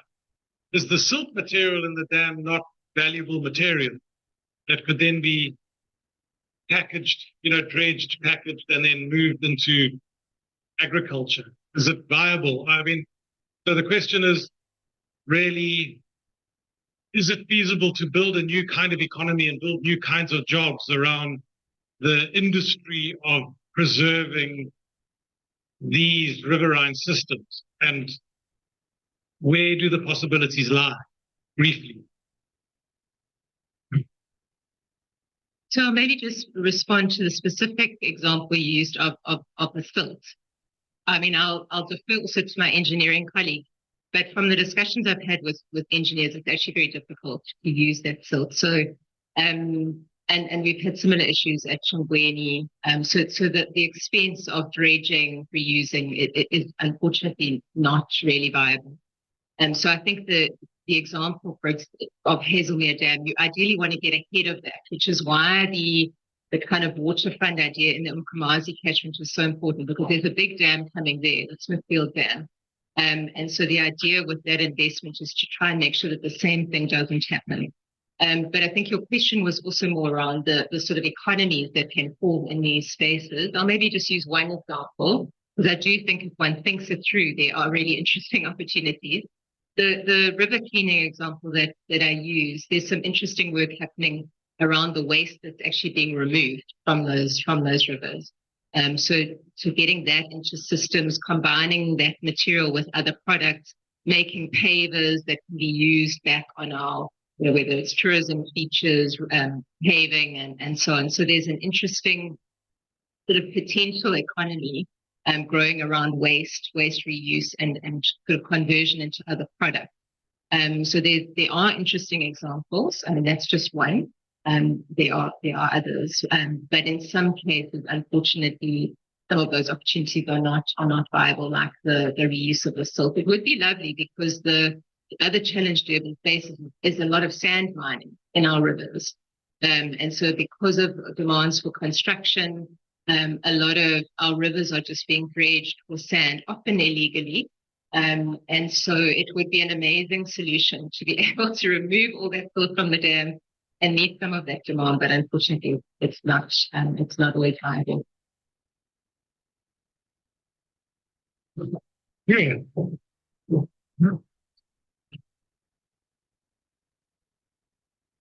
Thank you so much. Thank you for all the presentations. I loved all your presentations and how balanced they were. So not like the doom and gloom, how you were saying, but educating us on the current status, because we do need to know what the current status is, but also the fact that isn't doom and gloom, but there are solutions and they're not theoretical. You were able to show us examples of what to do. And I'm hoping that everyone in our audience here at the Institute and also online is learning from this and not just taking it in only, but thinking about the next project. And hopefully we can get it more even regulated somehow. Because I think even with when you look at regulations and what we follow with SANS 10400, whatever, it's very focused on the other aspects. Technically, it's not very regulated. You can have a choice whether to do it or not. Right now, that's what it is. Yet it is so critical, like saying how the plants and nature can actually resolve some of the issues that we've been talking about centuries. So I'm hoping that from this talk and this presentation moving forward, we can be able to have a way forward. At this moment, I'd like us to take some questions. We have any questions online on the chat, and then also if you can just raise your hand on Zoom if you have any questions. While we take a look at that, we'll take any questions from the floor. Do you have any questions? Preferably, if you know who you're directing the question to, if you can say whether it's for Joe, Clive, or for Richard. Any questions on the floor? I'll start with you. Can you use that mic there?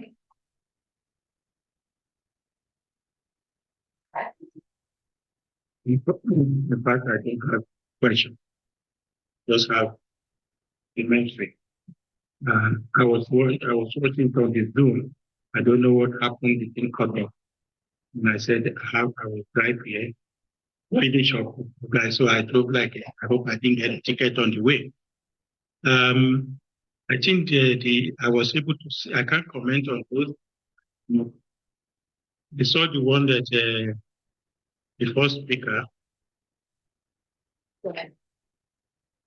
which I gave me, it's my favorite graduate, my friend. Now, I like the approach you took in the project you did on the natural environment. And secondly, also, like your president, that you did not think that when we talk of ecological footprint and all these things, that will always be in the green area, but you use the president of a life environment. And the reason why I like that is that in many cases when we discuss all these the ecological footprints, everybody will be thinking, oh, the green area, how do we again? But the question we should be asking ourselves, we should try to use that president analysis. How is the intervention in the existing built environment? We will see it as part of the sustainability. We will see that there's something we can do, or when we do design, there's another approach to it. Because I look at your street, I look at your park, I look at the whole thing, we calculate the amount of green. After the built environment, we see the very visible percentage when we deal with it in urban design, and also the spaces they created. In challenge, you also mentioned about what is in Slangarop that we have all those things, there's no public health. But I think important activity where communities come together. And I think that's a very valid question. The last thing I will see also, even though we deal with this, all this, that does not mean we should not bring an open character. So that in the street when you walk in the evening, lively like what for your children, not like a dead zone, not a place that you are walking and you are fear of what's coming behind you. That is the footprint we have here. And it is time for us to begin to re-evaluate all those urban design framework that exists. And without ridiculous numerous roundabouts and the junction, which are so close to be shown. When you drive at the express, you see the example of the old city here in Durban. You can drive very long without getting to any unnecessary junction. Go to the Shanghai. When you drive next time, all of you should try to look at That is one thing that I see. But the green aspect of the city, I think we have to think the powerful footprint of Dover, the green with everything. And that ecological footprint, we should learn from that, and how do we take it further into the city and not in a excessive way that we cannot manage the environment. To have the good environment, good, but managing the environment has to be proportionate to the way we take it. That's what I just wanted to actually achieving company quick.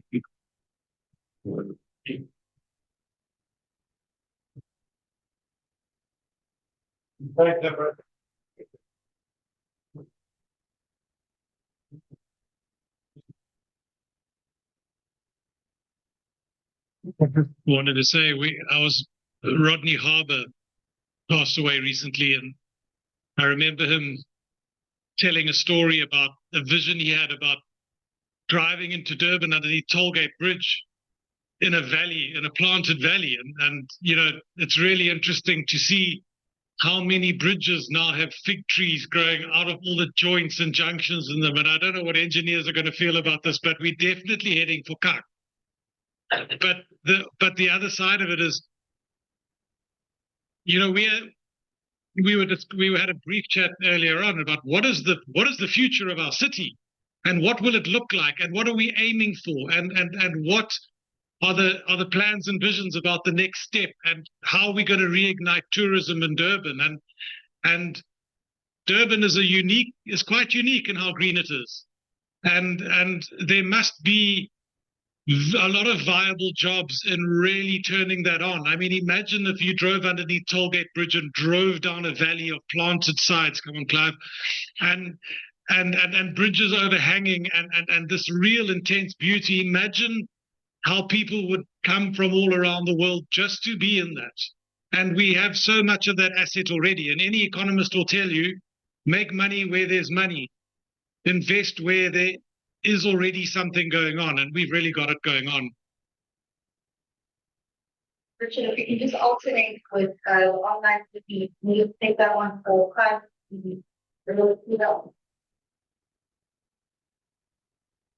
Thank you, Dr. Clive. Interesting presentation. May I ask what your opinion is with reference to the ecological footprint you have referred to in your slides about coal power stations? Shouldn't there be a move towards nuclear power? Okay, I'm no nuclear scientist, but and maybe you're going to shoot me down, but I'm very pro-nuclear, and I'll tell you why. And again, I'm not very knowledgeable about it, but yeah, the ecological footprint of coal, we know that debate, but again, we are very much blessed in South Africa with some seriously cool deposits that can last another 300 years probably. So we're very lucky, but I think we need to look at it from a more of a natural capital model, where let's utilize the coal because we have to, but it's how we're going to utilize it. And we better utilize it to create alternative forms of energy before that runs out, the first stop. And I think the nuclear debate, it's an ongoing one. The world is built on nuclear. If you look at Europe and parts of Europe, they've had nuclear energy for, very long time. And I think the debate around how dangerous it is not really well founded in a sense. We know that the Chernobyls and Gopal and all these things happened. But as a form of efficiency and clean, certainly is. And as a country that's developing or even underdeveloped at the moment, I would think that we rely very much on extraction-based industries in South Africa. And I think in order to have, again, I'm not a coal expert or energy expert, I think this is talking from my own understanding is that in order to run the core extraction-based industries in South Africa, we need a solid core energy base. And at the moment, it's coal. You can't run smeltering plants off solar, not that I know of. So I think the combination is really going to be nuclear as being one of the main core, get off coal eventually, and then subsidize with the alternates. That's just my feeling. And I think the nuclear debate, yes, we know the problems of that, and it's really only around how do we store the toxic waste that comes in. And I don't think it's substantial waste that it creates.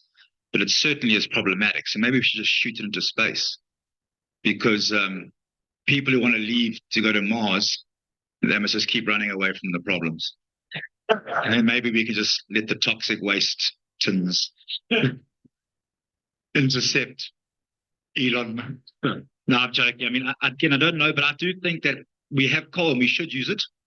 We have to use it, but it's how efficient are we going to use it, and how well are we going to use it to create other forms of energy. And I'm very pro-nuclear. I mean, you might want to shoot me down, but I do think it will solve a lot of our issues. Yes. What you trade? Your trade. It's just a green roof tray here that I don't want to market myself, but they come in various sizes. Yeah. Thank you. Okay. Okay, so let's be softer than I normally am. So thank you, everybody. I think what was really lovely, and I'm going to go to my notes, because if I don't, I'm going to take several tangents, but you'll see that the actual note is in itself tangential. Anyway, thank you. I think what was the most fascinating thing is just talking to the same obvious core at different scales. And so that is always really rich for me. I'll flip the note. Okay, first, Clive, can we quote you on your comment to structural engineers about the loads in our roof? Okay, so is it just the Greenstone, 2024, as in, no, that's cool. And then it's going to be soft. Okay, then the second thing, again, perhaps a preface that I don't necessarily believe that the capitalist machine is indestructible, particularly when we look at BDS Palestine and all decolonial movements across the world, how the ways in which the system is working against us has become exposed. I think it is maybe just a matter of time, in the same way that apartheid coloniality has taken itself as a structure, and imperialism as a structure over millennia. Perhaps too, we need time. Another preface, I don't believe that the world is going to end in some catastrophic event. I think that but I think maybe the actual departure point was where I was getting to, around this reality that the Anthropocene is structured to separate us from any reminder that we as humankind are a part of and entirely interdependent on each other within a system that is much larger than ourselves. This volatile world that we live in demonstrates the reality of the colonial rupture, which was described as the core tenet of separation across spectra, but also polarization. And so this idea of urban, rural, built natural is a fundamental part of the problem. And maybe within that, though, is this reality that a pluriverse is not only possible, but necessary. So this new world of radical interdependence and revolution, autonomy, and diverse hopes and multiple opportunities towards a plurality, like you with methodological, of meaningful lives. All of your presentations rather beautifully for me spoke to this idea of a return, and maybe that's where one or more of you can respond, which in itself presents a proposition for those of us who are BIPOC, so Black, Indigenous people of color, who are conditioned through our education, specifically in this context, architectural education, to a world that seeks to separate ourselves and construct our realities of ways of being as less than. We are seeing moves within, I suppose, urban design and architecture towards this notion of smart cities, and this is not a diss to anybody that has presented on these platforms around the idea of it being viable. But these superficial notions of Africanness and progress as being largely rooted in technology. And I suppose for me, this promotes ways in which we maximize ourselves as consumers and the consumed through all of the logos that you showed us earlier. And ultimately perpetuates not just a loss of heritage and collective, but of self, which is terrifying. And I suppose maybe to go back to the idea of return, I think the how has been made clear to us by all of you across varying scales. The why is clear to all of us through that presentation, and maybe the question that we need to ask ourselves is just when. Oh, 9, 2, 3, go. I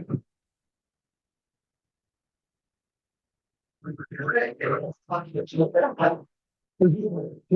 want to ask, architect, is anybody else like really disappointed in Black Panther at how unbiophilic Wakanda was? as a city, like how it wasn't all like organic and stuff. Like there was hardly a tree when they walked down the streets. Like it was weird, eh?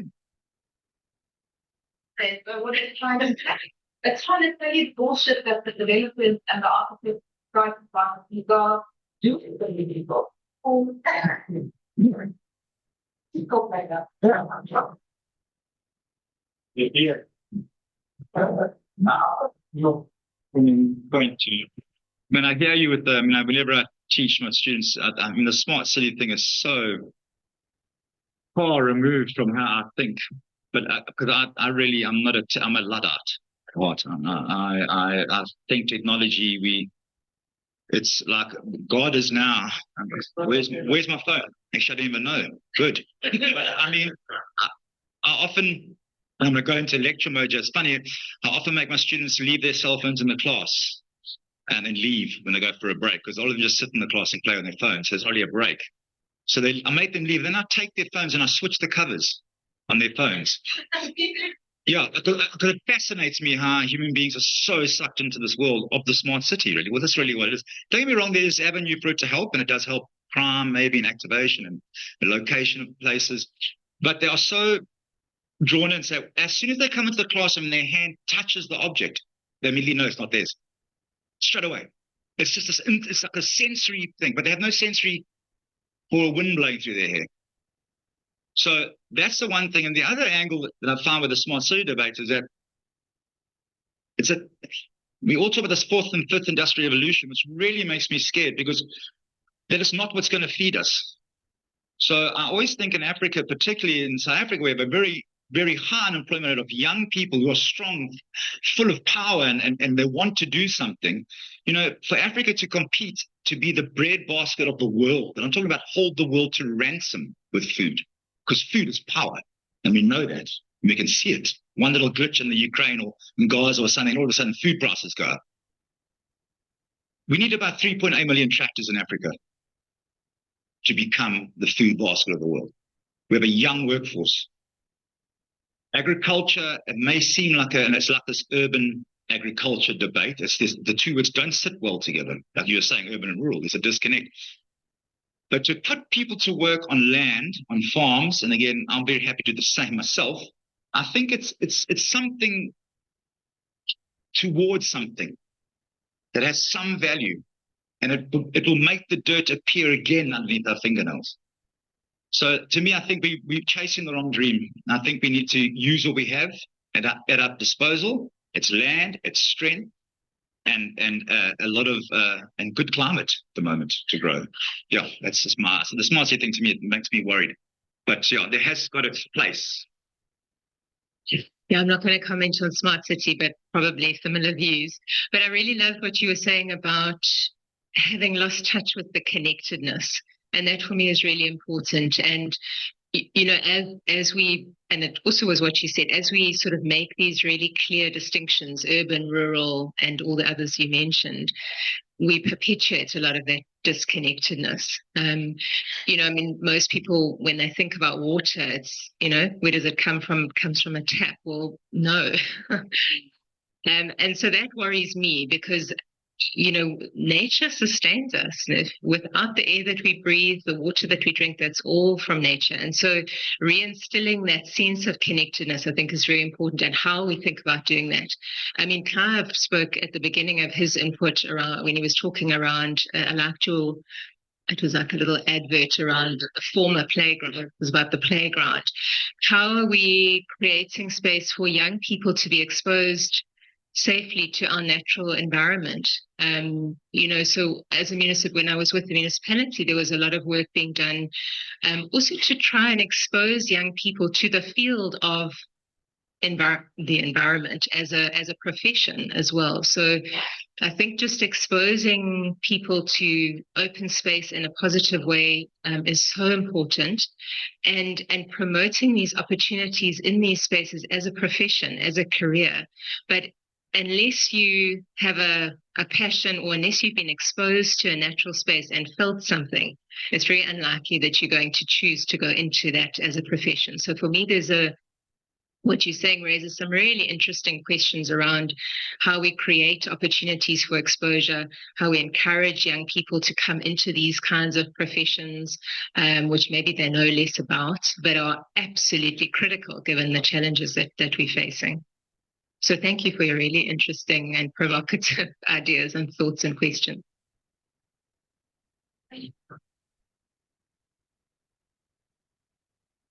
All right. I've done this before. They're very well, and we're all in the middle, and you got the sort of disempowered square with no voice. But the wealthy at one end aren't really doing much. If you go into really wealthy schools, preschool, Recording in progress. they've done something. You've got Twitter in their preschool section, and it just blows my mind because that's you running on plastic. It gets too hot to play on. I don't understand that. Studies have been conducted, and they show that children who play in the dirt, so back to your comments of dirt under your fingernail, children who play in the dirt are healthier. They've got stronger immune systems. Our gut microbiome needs to be exposed to a variety of organisms, and also we need to get rid of the curriculum in preschools and in the foundation phase, because the curriculum doesn't allow for people to be in nature and appreciate nature. There's no time. I had a teacher from a private school once come and fetch her grandchild from my school, and she was amazed that we were playing a tabletop game. And she said, we can't play tabletop games because there's no time in the curriculum. How can you have a curriculum that doesn't allow time for playing tabletop games? There shouldn't be homework in primary school because homework takes away from family time. Family time takes away from nature time. So this is where we all have the power. Okay, so go out there and do it.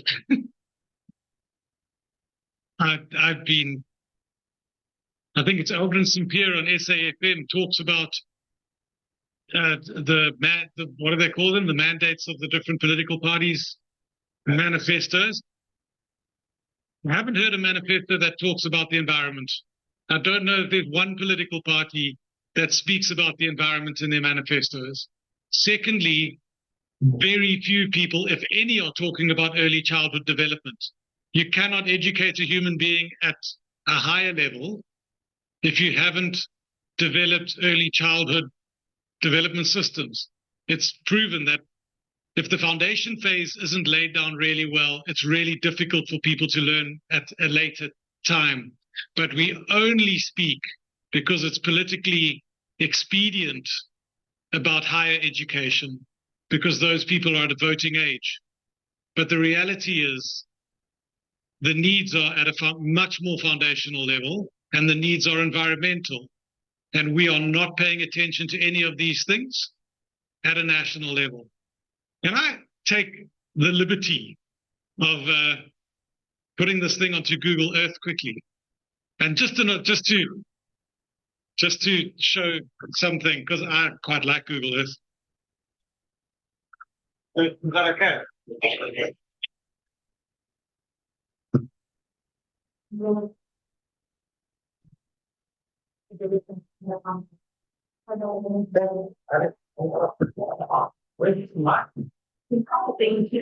Just to check those who are online, can you see the map, the Google Earth map? You can give a thumbs up. Yeah. Thank you.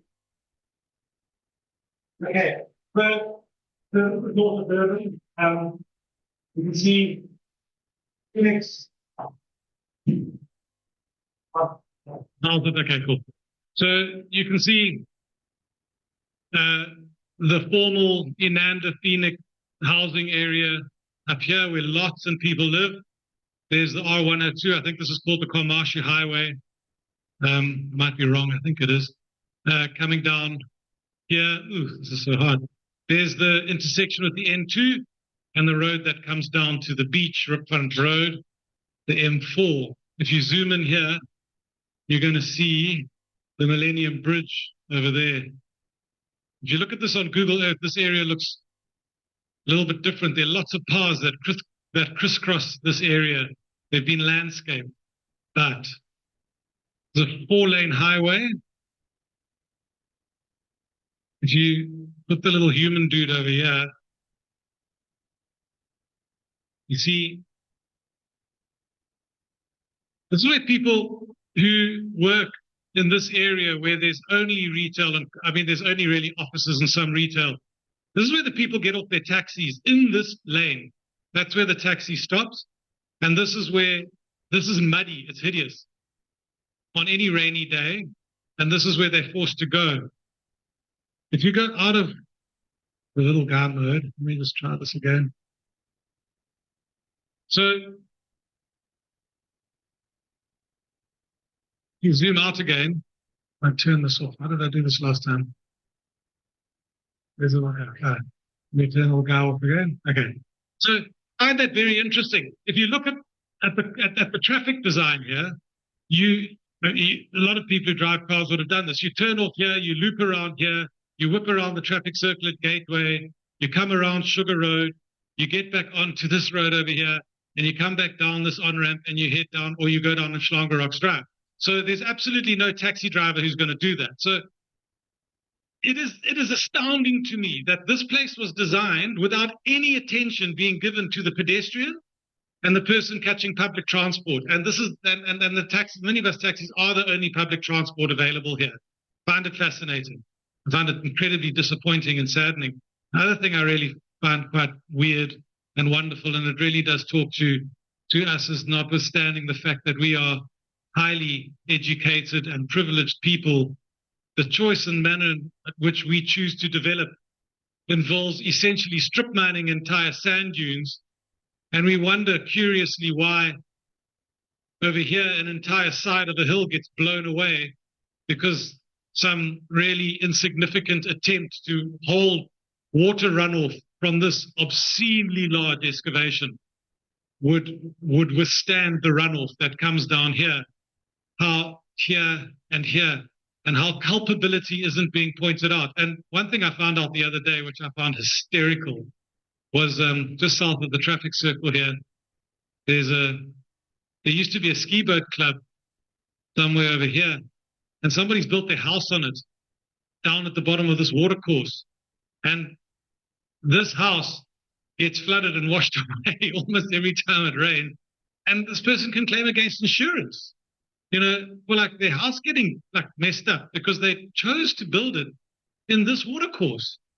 And we really are foolhardy and really like insanely insensitive in terms of the way we look at stuff. And I mean, this is not like, I'm not talking about poor people throwing trash cans throwing their rubbish out of their car windows, which is disappointing, but we talk about like really wealthy, high profit developments happening around us, which are done with absolutely no sensitivity. And with our educations as architects and with what we know, to say that we can't influence the outcomes of things that are funded by our clients, by government, by private developers, that we in the education that we've received can't use this. I'm not going to, it annoys me that Cornubia hasn't got the Cornubia residential area over here. Where's it? Yeah. Like there are no shops here. I always find it hysterical that I look at Google Earth and you see what's available in a place. Like where do these guys shop? They shop here. They got to carry whatever they buy or buy an extra seat in a taxi. I mean, how do we plan this stuff in the modern era? I'm astounded. I'm sorry if I offended anybody, but like it's fine. By me, we can fight about it.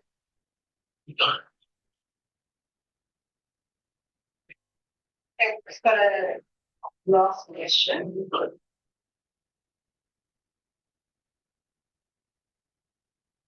Hi, everyone.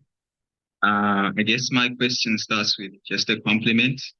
In school, I've just started recently learning about systems thinking and multi-level perspectives. And I think your talks today kind of covered a broad range of things. where it looked at, the high level stuff that really influences us.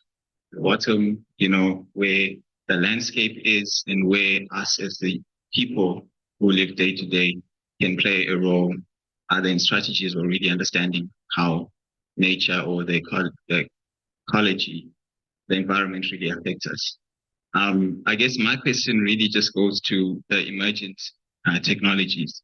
And my thinking was that during lockdown in COVID-19, I think that's when we became very connected to our digital landscapes. We got very much into our phones and stuff. But at the end of that, I think we were very fatigued. And I think a lot of people started to get into connection with either themselves and nature, and they were coming out of that. But I think we are at a place where we are starting to see both worlds. We are a bit more aware of our environments and ourselves. And I think that also is evident with something that I saw recently on Instagram, where there are these re-greening initiatives that are happening in Kenya. So semi-arid climates where they are digging almost like trenches, where they were calling them, what are they calling them? Like smile trenches. And therefore, that catches water, that starts to really just greenify and reforest like those green, arid savanna type areas. Where do you briefly mentioned emerging technologies, maybe in what I thought was a more negative kind of eye. We've seen emerging technologies really accelerate in the last few years. Like, I think the conversation of AI and all these things is now almost a day to day. Like, we have AI tools everywhere. Is there space where we can incorporate things like that? Either it's for data collection or it's for envisioning what our features are like, or if it's for planning. Because I imagine that understanding the systems of how everything that comes into our lives, I think the economics, the nature, us as people, I think the social aspect really is very complex for one person or a group of people to understand. Is there a way where we can use emerging technologies to be part of our response to our climate? Because I think we definitely know where we're heading, but I think we need to be proactive about it, but without ignoring what our future is going to be. Okay, put out of my depth with the technology side, but it's such a good question. But maybe let me talk to two things. One is actually not about emergent technologies. One is just around basic technology. And then maybe I'll speak to one area where AI is being used in the climate space. But I think what we need to also be smarter about is using simple technologies to actually just communicate better with people. So to give you an example, and again, I'm drawing from work that's been done by colleagues in the engineering functions of the municipality. But during the flood events, a lot of the technologies are allowing us to forecast much better when big events are going to happen. And there are opportunities with technology to get messages to people. So in some of our informal settlements, it was actually through relatively informal networks. It was, so-and-so knows so-and-so, and there was a WhatsApp group. But if done better, I'm not to say that wasn't well done, but there's huge potential, even in really simple ways, to communicate with people in times of disaster, to make people aware of what's coming.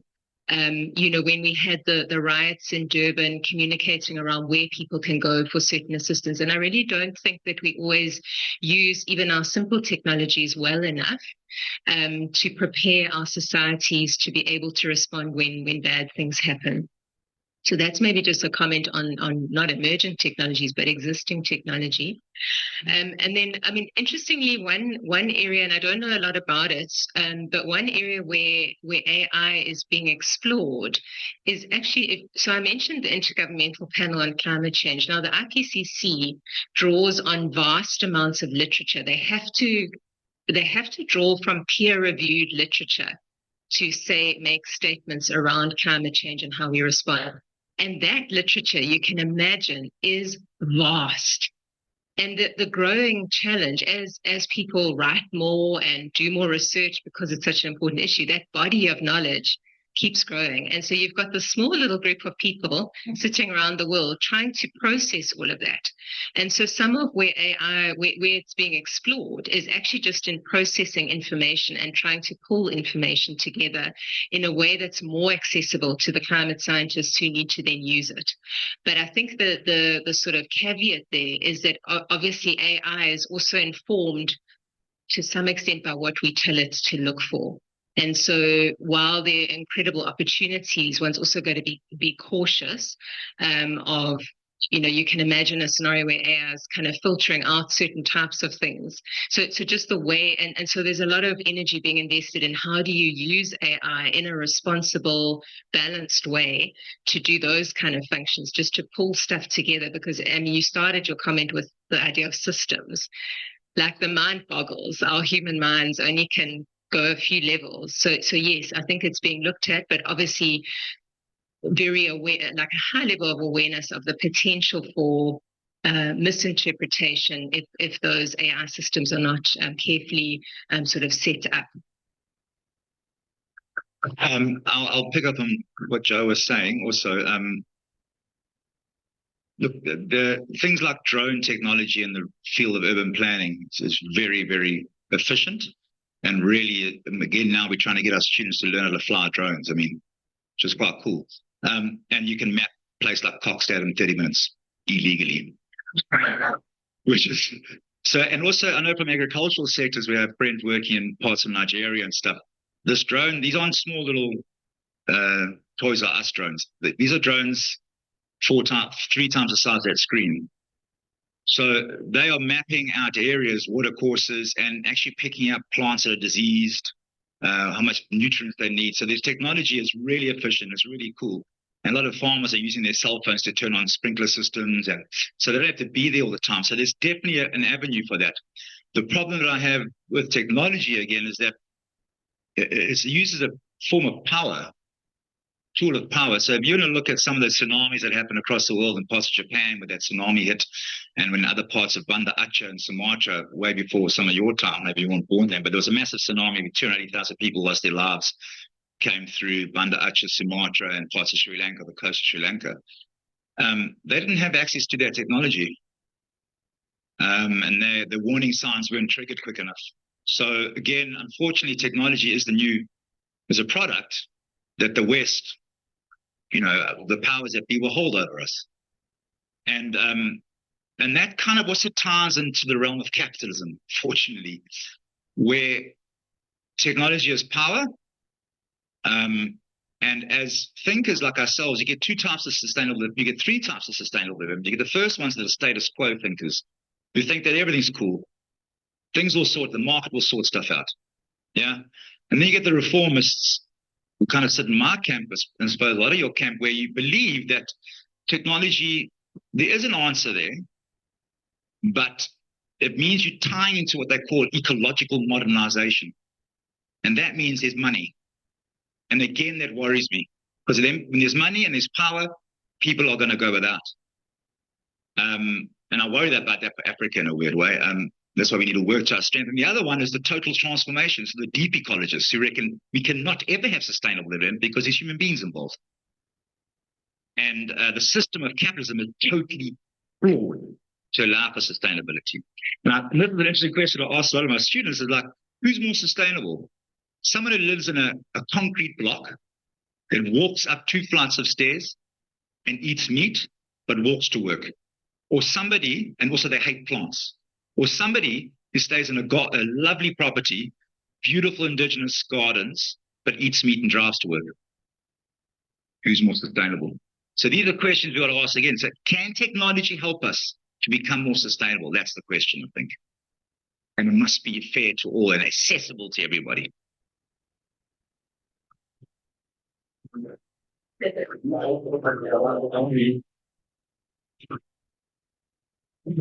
Hello. Just to follow up on the last speaker, what I wanted to leave behind before is to say that we need to do a study. The study have been there. There are many that have been done, but it need to be understood. The context of what you are doing, the power of economy. That is one thing. The power of technology, which you have mentioned, and all those two things intertwine with the power of politics. So when you look in these three angles, that is where the major problem is. So if we're talking about environmental sustainability, we just mentioned the South Coast there, where you have that engine. You know how many research have been done? There's a year that 2 years ago, nothing has changed after that. Why? Because the state is getting what they call the rate. So that's the power of the economy. So the planet night high people in some of the research analysis in that area, there's a lot of people who are sick, asthma, and so many. This is what I also took part in myself. So when you look at that, that is one of the major problems. All these things we are talking about. When you come to Richard, you see those fancy environmental issues that you store, the corridor, that beautiful place where nobody thinks of. At the time of the conceptualization, including our colleagues, including the developer, including the state, everybody is thinking about the money. What is the capital injection like in this? Because I do all this urban design across the world, not only here, including South Africa. And I see the same parallelism. So it's not only here. So the power of capital, economy, so powerful that it suppresses the human dignity, the humane planning, the humane architecture. So that's what you see on that area on the top of the hill. Even if that area is not the best place for that development, they will push it through. That is it. Then if you look at the transportation system, the movement pattern, you see in the other area you are explaining, there is no human dimension in that plan. That plan is just about engineering plan, just put the road fast moving. They did not integrate it with the environment. But when we talk about environment, there's also a mistake. Environment people think is the green, is the air, for human beings is the environment. And that is the most important aspect that we must think of when we're looking for all those things. Then the economy, technology, in terms of industrial revolution. However, there should be also a balance. So the idea for the agriculture that we should put many of our people, I don't think research have done all over Africa. We need industrialization. We need the balance between technology and the human capital. Unless we do that, we will be where we are. Otherwise, we'll be like my great-great-grandfather. We don't want that to be 21st century. I think that is all those areas. I think capital, and politics. That's why in the political aspect, that's why they never mention any of this in their manifesto. I sit with this guy in United Nations all the time. The time all of us are together. He supported that, but I've never seen any of those implementation. But to be kind to Dover, they have tried that the demos area that they started earlier. They have tried to a certain extent in the open spaces. It's only when we go into the detail where we need to look at. The question is then, who is at fault? The question also at fault. We the educated ones. So we need to educate, we need to translate what is appropriate. Because even we can talk about all the all the time I ask students to go and analyze it, call it lock space. Go there, you will be attacked. There's nothing happening. The planning around the area is a no density. Everybody has got a big garden in their house. There was no need for them to go there. So when you see where they use that in developed world, in everywhere, there's a balancing between utilization of public space and utilization of the private space. So if I have that space that accommodates all of it, I don't want to go to the park. So where it's successful, like one of the things you are showing, is the high density around open green area. And where we have a square, you will see some of them, they put a church inside, we call dominated square or dominated park, because that will call a full park to pull people to their park, to enjoy the green, to enjoy the park because of that. And it's constantly with natural surveillance in the people. And we have, rather than those green space, you pass around, you look at it, there's no push to park. That is those type of issues is what we need to look at it in a multi-dimensional way, not in a single loaded way. So thank you very much. I have a presentation. Yes, 30 minutes I have to drive to River Horse. I don't know the place I have to put in my car. Because I promised that I will be here. Yeah, that's why I tried to bring you. It worked.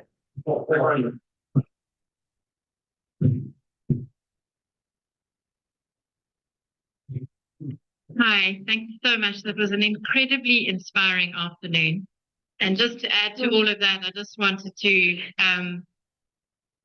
bring up Dr. Zach Bush, who in 2020 brought to our attention that the definition of nature in the Oxford Dictionary was the natural world, everything other than man.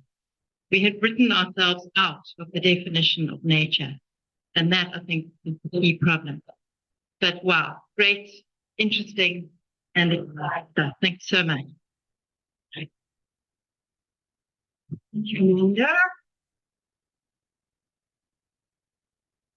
Thank you, everyone. Thank you to our panelists. Like Amanda said, that was amazing. Thank you so much for sharing your information with us. Not fucking in your brains and your little corners. Thanks for that. We've got a small token of appreciation. Oh my word, I was thinking about that. Please don't look inside until you get home.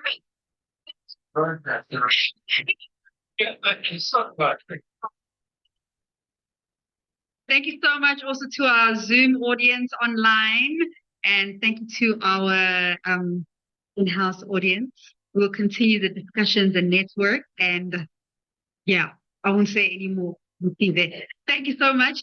Please stay tuned and glued to your emails, and check out our Instagram page and our lovely website. We'll keep you updated on the next dialogue that will be coming up soon. Please tune in again. Thank you so much. Looking forward to seeing you again. Thank you. Thank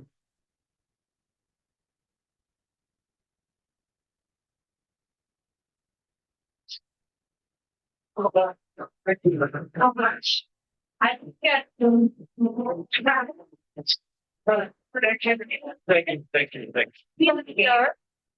thank you. That's good.